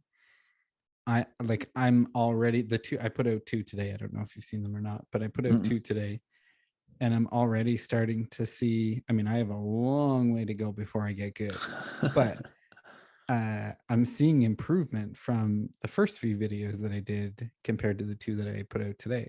As in, I started doing custom thumbnails, which I'm Yep. pretty excited about. So Yeah. like today I did, I haven't released this one yet. It'll probably come out tomorrow. But I did a voiceover at the end. Okay. Yep. It was a very short one. It's a long video, but it's a short voiceover at the end. But that's something I didn't know that I could do before. Right.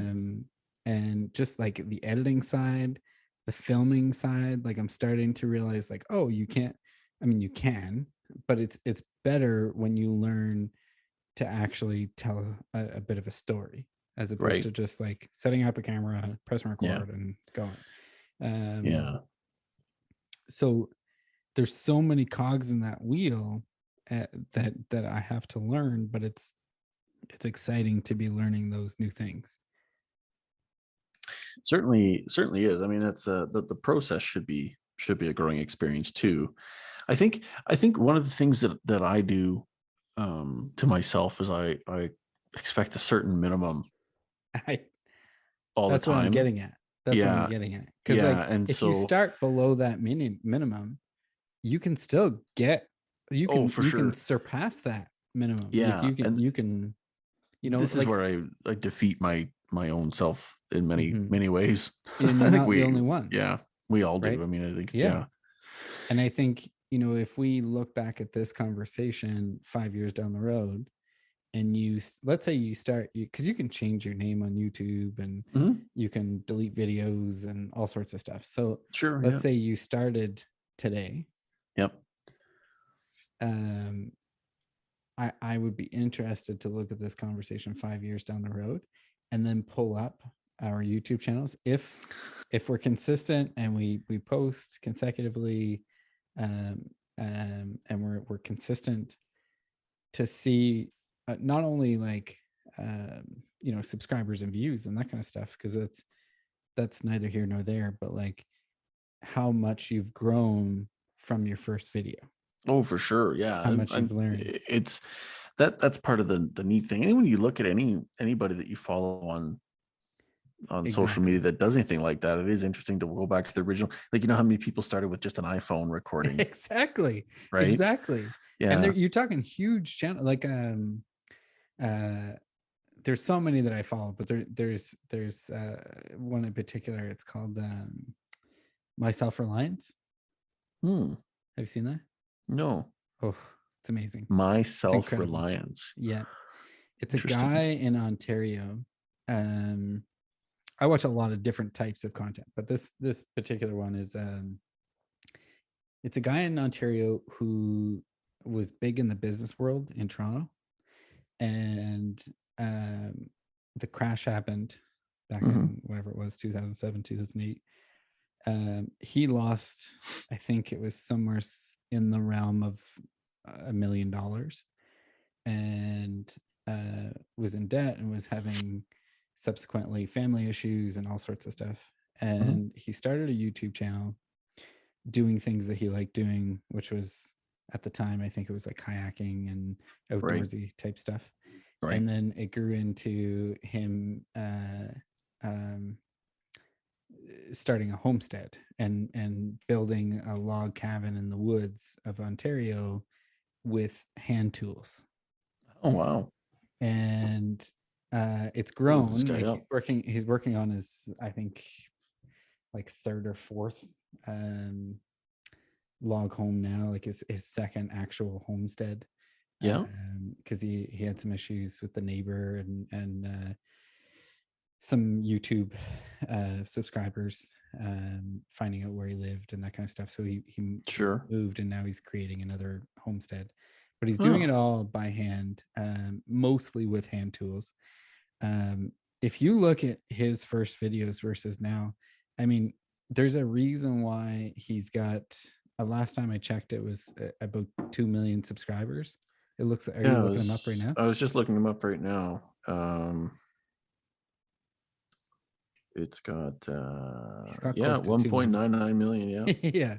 So oh wow. Now his like, if you watch his, let's say, 45-minute video, It's like watching a feature presentation. He's Yeah. got some really good artistic skills when it comes to his camera work. Yeah, it looks And quite something. Wow. he obviously is doing very well financially just from that channel. And no longer has the money issues, but it's more than that. He has probably grown as a person Sure. and learned immensely. Think about all the experiences that he's having, and Yeah. the best part is that he gets to wake up and do whatever he likes doing Mm-hmm. for a living. Well, and But isn't that the goal, right? yeah, Isn't that the goal? Well, and if he, like it's not a small feat to get 2 million subscribers. My God. whew, Um, especially with that niche of a market. yeah, Right? Like, I'm gonna have to watch some of his stuff. yeah, I'm gonna have to check that out. yeah, it's kind of interesting. Hmm. But there's so many like that Yeah. Well, and part of it is the nobody wants to do anything that's subpar, right? So there's this,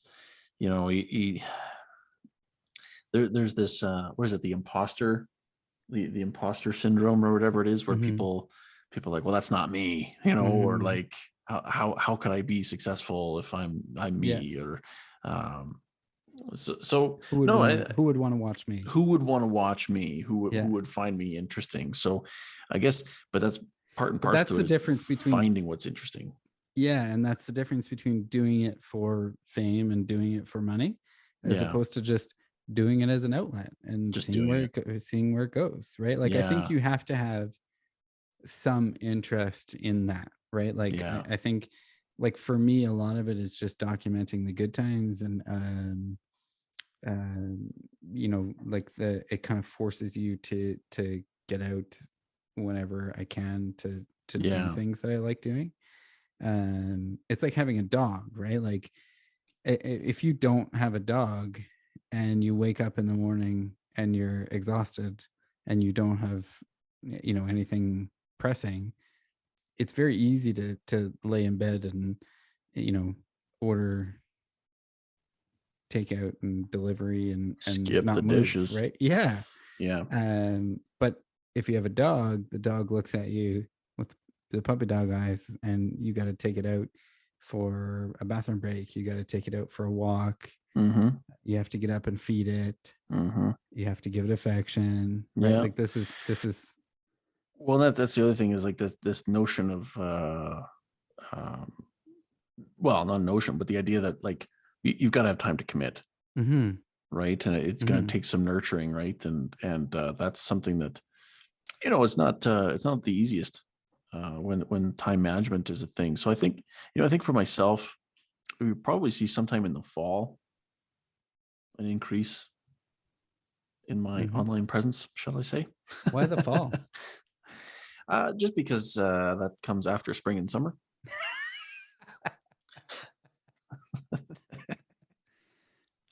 But you were able to carve out a couple of hours today. Yeah. Well, yes. Yeah. No. And it don't have to be a long videos. No, that's true. I guess, like it doesn't take anything to things take the time that they're given, right? You could do 1 minute rants. That's exactly it. Now, one thing that I've been really focusing on lately with my school, I'm taking an aviation safety class right now.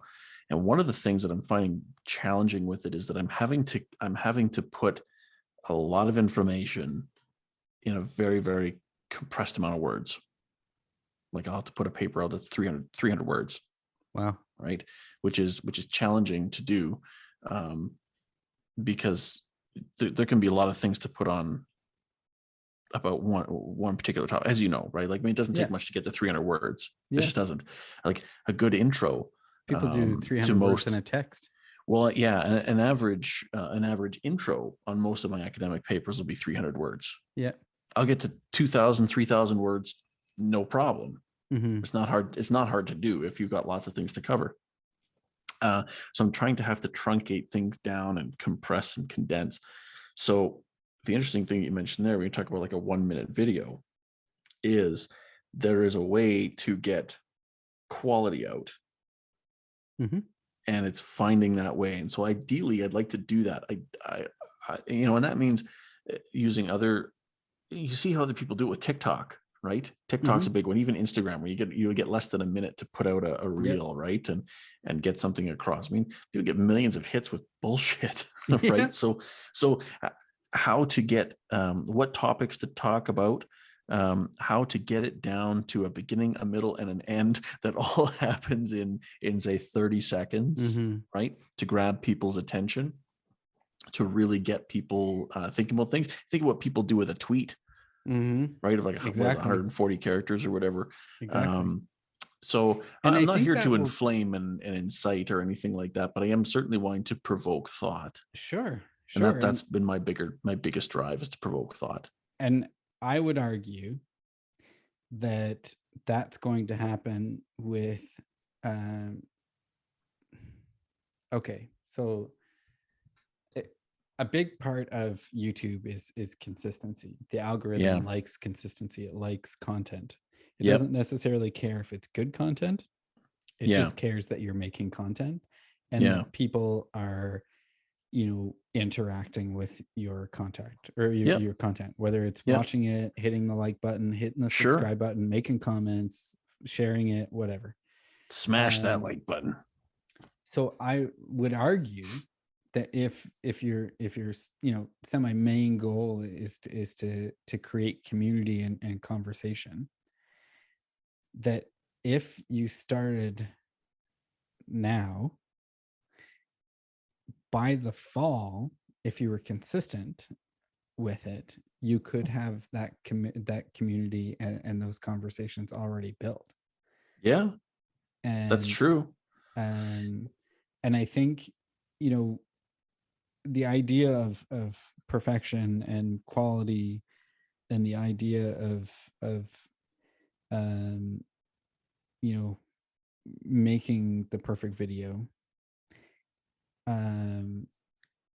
is not what you just said it. Like there's people that have millions of views on junk, like on like complete and utter junk, not entertainment, or sorry, not educational, not awareness based. It's just entertainment. And even then, there's a lot of people that don't find it entertaining. Look at cat videos. Right? Exactly. Yeah. So where was it going with this thought? Well, before we get too far from it, I think what you're touching on too early is that you can't have perfection being the enemy of good, right? And yes. And I think a big part of your channel being successful, if that is your focus and that's your goal, I think a big part of you being successful is people getting to know you. There's a reason why I've done so many podcasts with you, because I get good reviews from anybody that I've had on thus far. But when I have you on, it's like quadruple. Really? I mean, oh my God. People really? There's a reason why before we hit record, I told you that I wanted to practice not talking as much, because people love to hear your voice. People love to hear what's inside your head. And you and I have known each other for a very long time. Some dark rooms in there. And even our friends talk about it. I have the same thoughts. I would watch your channel. I'm not really interested in aviation. I'm not really interested in politics, but I enjoy talking with you, and I enjoy hearing what you have to say about different things. And because you are thought-provoking, like the goal of your channel, you're already successful at that. You just need to make content and put it out to the world and get it out there. So I appreciate that. Yeah. The community, it's like the field of dreams. If you build it, they will come. I certainly have to shit or get off the pot with it, is the, only if it's something that interests you, if it's something that you want to do. Well, let me throw an idea at you. So I always thought about reading the news. Okay. Yeah, I like If it. I like, love it. Like I was kind of in the wheelhouse of that amnesia bit, because I'm like, why is it that I can read the news on one article? Like I read Yeah. one article and I go, wow, that's really interesting. Oh, and then I read another comment. Well, this is bullshit. Yeah. How do I differentiate? There's a guy that does that on YouTube. You know that? Oh, really? Just reads the news? But he focuses on like legal news, like like a people specific getting type of arrested news, and genre. stuff. Yeah. Oh my god! And he does it very comically. Well, I was certainly thinking of doing even just aviation news or, but it's, I don't know. See, again, I don't want to get stuck in a box. I was actually thinking of you just grabbing like a random article. That's the best part. You can the just random do article of the day, and certainly that helps me learn. It's going to help other people learn. And then some commentary on it, filling in the blanks. A guy who's really fascinating to listen to. Do you listen to Russell Brand? I wouldn't say that I listen to him, but I have listened to him, and he is fascinating. Whether His you agree with him or not doesn't fucking matter. He is very insightful, and he's very entertaining, and he's very very thought-provoking. Extremely thought-provoking. And the stuff that he says, I'm like, wow. Like he's been talking about the truckers a lot lately, right? But if you and he's not, I mean, he was recently labeled as being politically right. Mm-hmm. And I'm like, that's really funny, because if anybody listens to this guy for any amount of time, they'll be like, well, he's not even political. Yeah. He's more of like a spiritual free mind kind of a guy. So I'm like, I don't even know, where do you get off putting him on a political spectrum? But his insights are quite something, especially when you I think previously have branded him or you put him in a box of being somebody with some addictions and whatnot, right? He just doesn't fit. He doesn't fit. He breaks the mold. But you know what he does? He does what he wants. He talks about what he wants to talk about. With his big old woodshed out back. It's I love that woodshed. Wide variety. Yeah. Right. And sorry. You ever notice when does it ever shock you when you're listening to somebody and all of a sudden it's almost like they're self-aware of something, or they have how do I describe it? So one day he made a comment about his woodshed. And I want to find the video because it was so funny, because it was just like, it was that fast. He's like, come on, woodshed. And I was like, what? I'm like, hold on. And then he was like into the rest of the whole thing. And I'm like, whoa, let's talk about how it is that you acknowledge the fact that you have this woodshed in the back that everybody sees. I'm like, I want to talk about that. That's like when you used to say, I said to myself, I said self. Yeah. Throws people off, right? Because they're like, oh, what, right? I find fantastic. I find it fantastic when people are suddenly aware, but they I don't know how to describe. I don't know why that gets me so excited. Dude, I was just like, man, because like I may not have a woodshed, but I can certainly. The biggest thing is I've got a bar back here. You have an immaculate place back there. Well, thanks. I'm so impressed. For people that are listening and can't see, because eventually I'd like to get these on YouTube.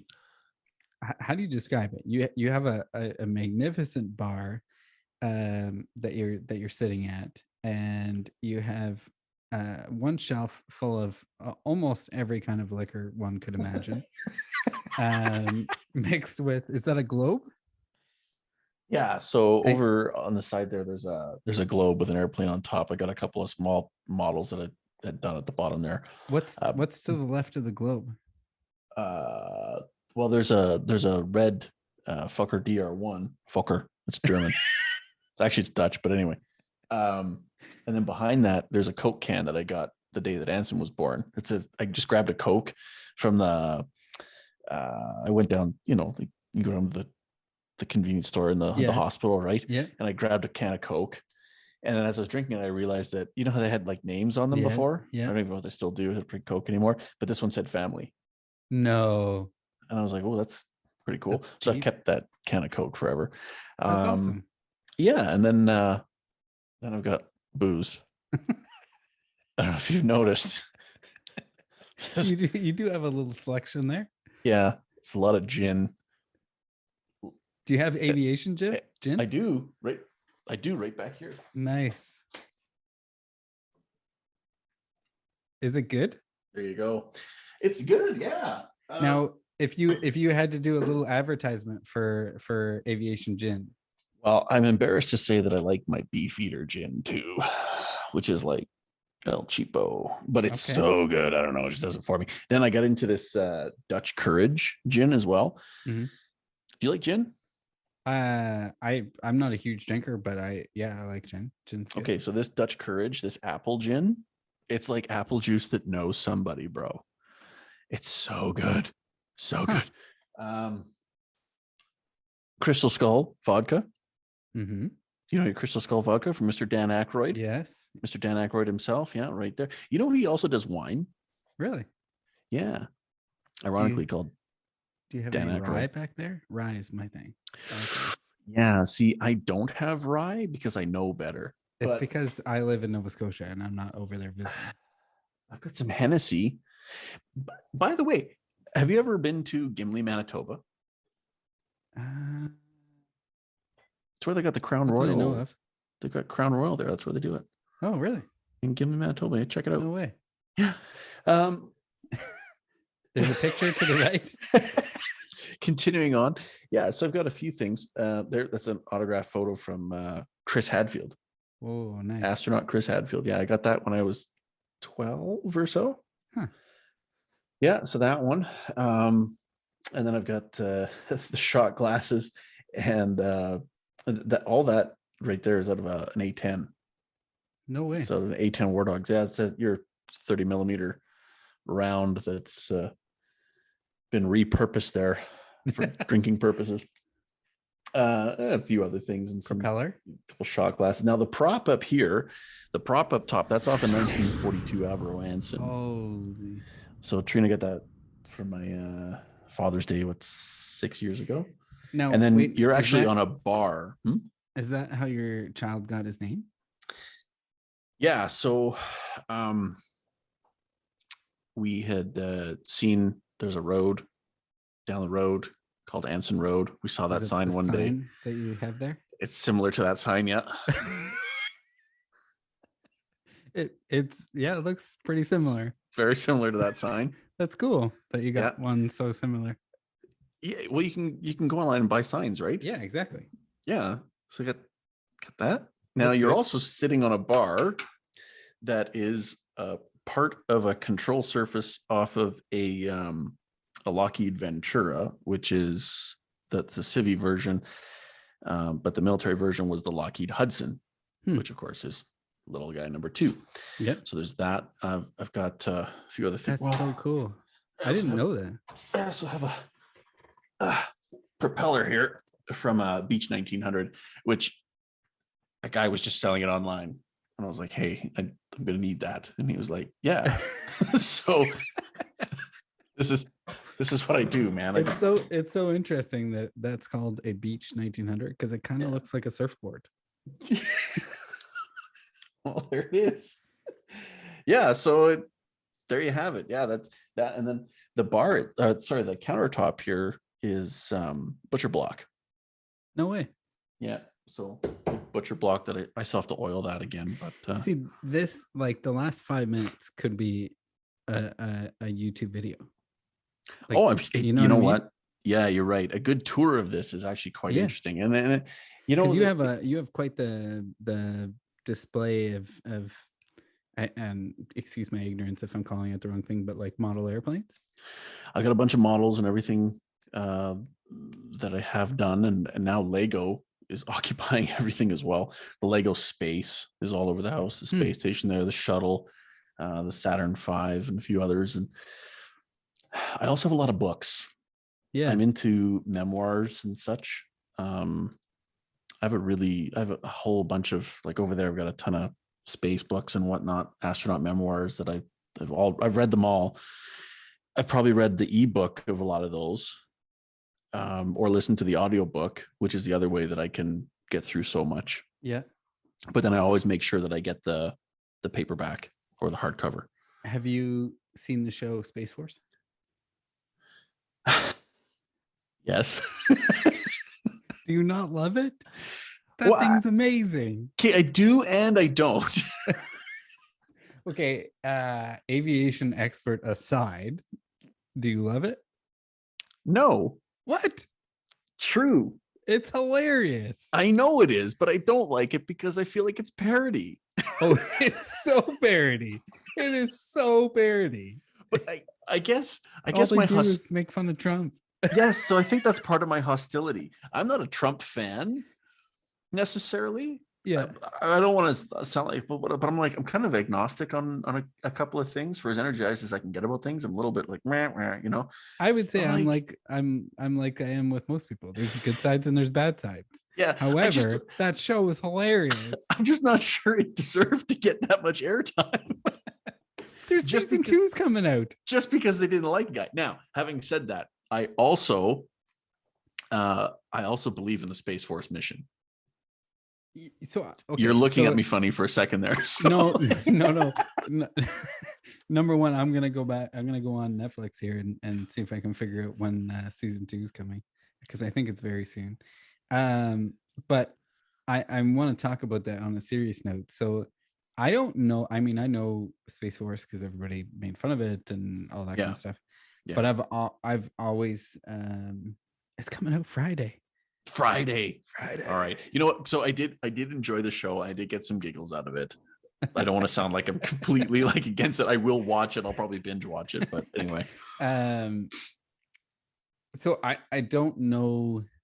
I'm excited about it, but I'm excited about it in the sense of, you know, what it'll probably be 300 years from now. I don't completely comprehend what the goal is of the Space Force at this moment in time. So let me ask you this question. Do you have GPS? Mm-hmm. Okay. Who owns GPS? I'm assuming NASA. Incorrect. Who? It's the United States Air Force that had operational control of GPS.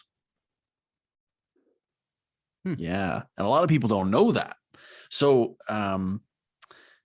GPS, I have to look it up now. If I look up who actually has operational control over it now. Now it is officially the U.S. Space Force. But previous to that, it was purely a Department of Defense system. And this is common to so many things that start as with a military application, right? You look at a transponder in an airplane that began out of a necessity to find out if it was a bad guy or not. Mm-hmm. Right? It was a system of identification, friend or foe, IFF. And now we have civil application where every airplane has a transponder in it, so we know who they are on radar. Mm-hmm. Right? So, you know, the interesting thing to it is everybody takes for granted the fact they get in their vehicle, they got their Garmin or, you know, way back the TomTom, right? Mm-hmm. And it just worked. It just tells you where you are. You plug it into Waze, mm-hmm. right? Oh, well, they could just turn it off. Yeah.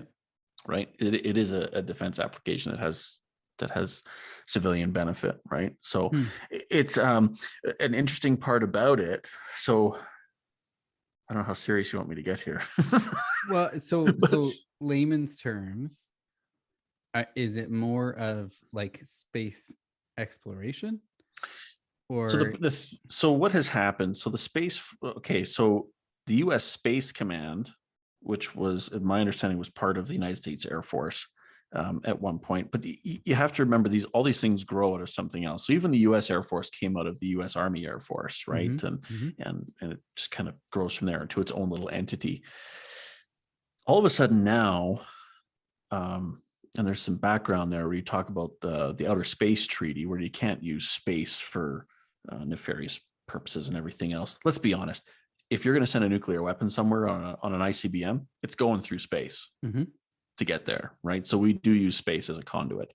So space is the next battlefield, particularly true when we're talking about information warfare, right? Because everything we do is GPS-based, satellite-based, right? So to have a group that specializes in the space theater of operations is pretty reasonable. And they had it all before. It was just part of the United States Air Force. It just never was. It was the U.S. Space Command. It was just never called the Space Force. Now, it also didn't look like Starfleet. Are you referencing the show by any means? Maybe. Like, it's so like the first time I saw the U.S. Space Force flag, I was like, oh fuck, guys, you're making this so hard. But yeah, so in the new age, you're going to have jammers and spoofers out there who are, one day that the true attack will be turning off your GPS, right, and shutting society down a little bit that way and terrorizing people that way. So you do have to have an element of the military from a national security standpoint that's able to deal with that kind of thing. That's why I see legitimacy with the Space Force, because you're talking about satellite operations, you're talking about space travel, right? Now, this is a thing where, suborbital space flight will become increasingly more popular, and who's going to police that? I mean, there's even an argument, like, at what point are you above someone's airspace? Right. I mean, we have a hard time with that now, just in airspace. Like, it's actually a really debated question. Right. Like, so the space station flies over everybody. Right. Okay. So we know it's higher. It's higher than the ground, but it's lower than the space station. Right. And there's discussions on this of where your sovereign airspace begins and ends, and depends on where you define space. The United States defines space differently than we do internationally. With the Kármán line. I think the US says 50 miles. There's big discussions about whether or not in this billionaire space race, when they actually made it to space or not. Right. Just based on international definitions and here's so a forth. question. So yeah, go. And again, excuse my ignorance, because I'm not nearly as smart as you are when it comes to this kind of stuff. There's zero gravity in space, correct? Microgravity. Okay. So there's still gravity. Is it possible? And if it's possible, why has nobody done it yet? To essentially have almost like an elevator. Like, if you have some type of thing put up in space with a strong enough cable that comes down and it's anchored properly, could you not have a space elevator? So there is a project for that. It's actually just called the space elevator. It's a plant-to-space transportation system. It is cable anchored, and in fact, if you go to Disney World, there's even a restaurant that is predicated on this very concept. So you get in, it shows you going up on the elevator, and then you eat in the restaurant, and then the views are of the world, no way, the Earth going around it. So, and there's definitely something to this, because, you talk about rockets, like the ability to get to space. It's actually really hard to go to space. It takes a lot of work, right? I mean, so you've got to go, if you draw the Earth, you got to launch up going against gravity. So you have to have enough force to go up against gravity. But not only that, but you're combating rho, right? Which is your air density. Right. So then now we have to turn ourselves. So we had to actually point to a direction in space we want to go through, which is now we're going to go through even more air at an angle than if we just went straight up. But it's inefficient. We have to actually start going somewhere. Right. So there's a lot to it. Rockets are actually just not a very efficient form of going to space. In fact, if you go through, I think we talked about it last time, the tyranny of the rocket equation, as they call it. It's less than 5% of an entire rocket's mass that actually makes it. Now, have you seen the last Fast and the Furious?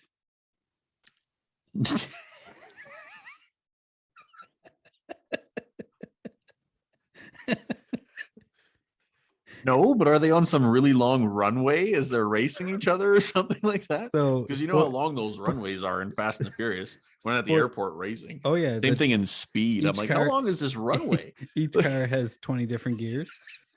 So spoiler alert, they take a car to space. What? They drive around in space. How?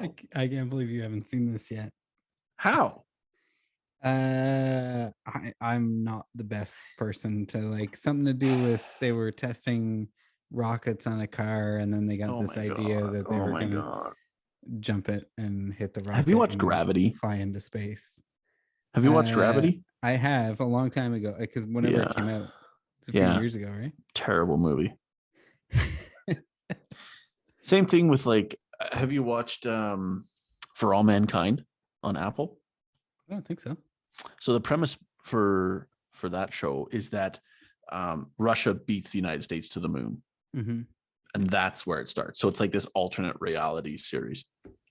But they're like changing their lunar orbit. They're doing all kinds of things. And I'm like, it takes a lot of gas. And you should look up on YouTube. I'm sure they have the space if you don't want to watch the whole movie. I'm a big Fast and the Furious fan. I know you might not be.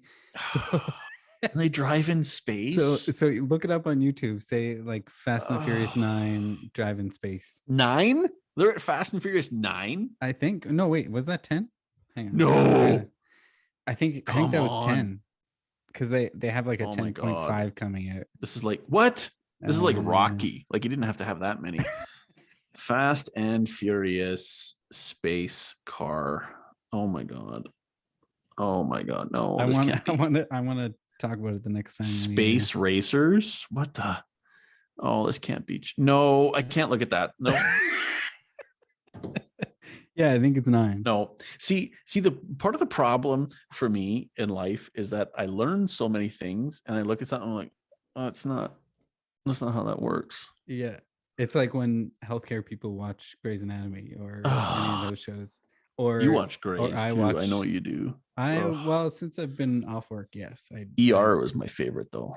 ER, I just watched ER. I saw it on growing up, but I was never big into it. Yeah, now you're committed. And I've watched it all. I'm all caught up. I watched the whole thing. All up like season 20. What's great about those shows is like if you tell me because I'm trying to figure it out. From pure entertainment value. Yeah. It's such brilliance because you can at any point you can bring in new characters. Yes, kill people off if you need to. At any point you can bring in a whole new cast. Yeah. Hey, did you watch Days of Our Lives ever?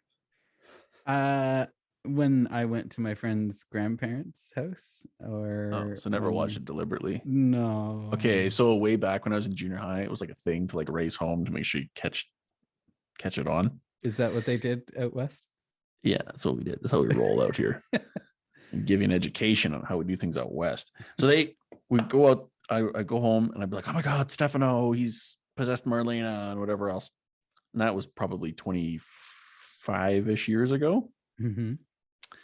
Saw it on the other day in the break room at work. Marlena is still possessed. And it's been like 25 years. And it's like the plot lines haven't changed much. You could just jump right back in.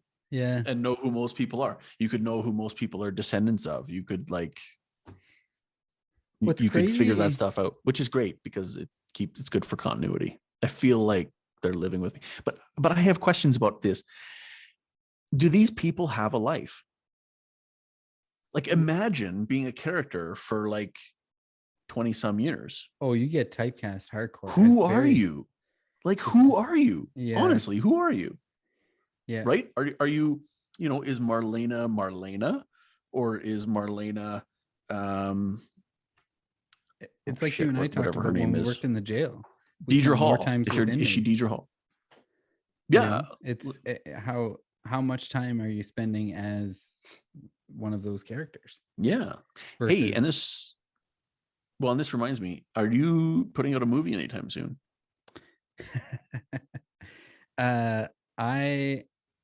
Yes, I have. Are you casting me in your Lorno? I have 2 scripts that are one is in the stage of we're talking to people about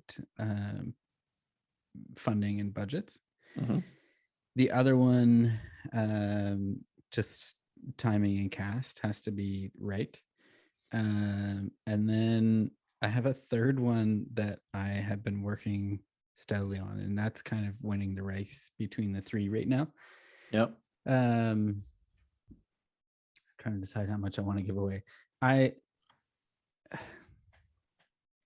very excited about this project. Like very, very excited. I want to be an extra. I think it has the possibility. You're not going to be an extra. You have a role. Do I get to be a technical advisor? We've talked about this. Who plays tell me? you what the role is, but who plays me? That's what I want to know. Who's going to play me? Well, Nick VANAALST. Well, I guess we could put Nick as himself. I get to have a cameo. Do you want to be yourself? It's a flexible role. Well, I actually you watch Suits at all? Oh my god, I love Suits.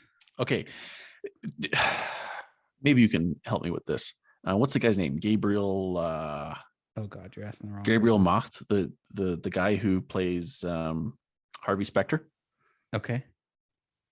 Do I look like him or not? Yes. Okay, cool. Okay, so I want him to play me, and I want to be. Why are you laughing? In my movie? I don't understand why you're laughing. I find no humor in this whatsoever. Are you going to pay his bill for acting no, services rendered? You are, but I don't see it being cheap. No, me neither. Playing me is not easy.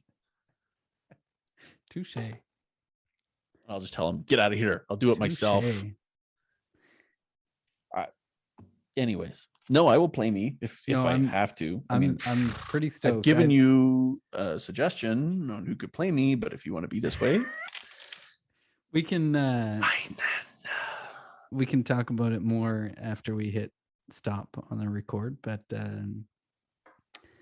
it's a project that I'm really, really, really excited about, and I think to be able to do a low budget project that has huge impact but also very entertaining is extremely difficult. Like Sharknado. Firenado. Sure. Are we doing are we talking better than Sharknado here? I what's Sharknado? Have you never seen Sharknado? I don't think so. Are you kidding me? Is it a movie? With the tornado that sucks up all the sharks? What? Are you a Snakes on the Plane watcher too?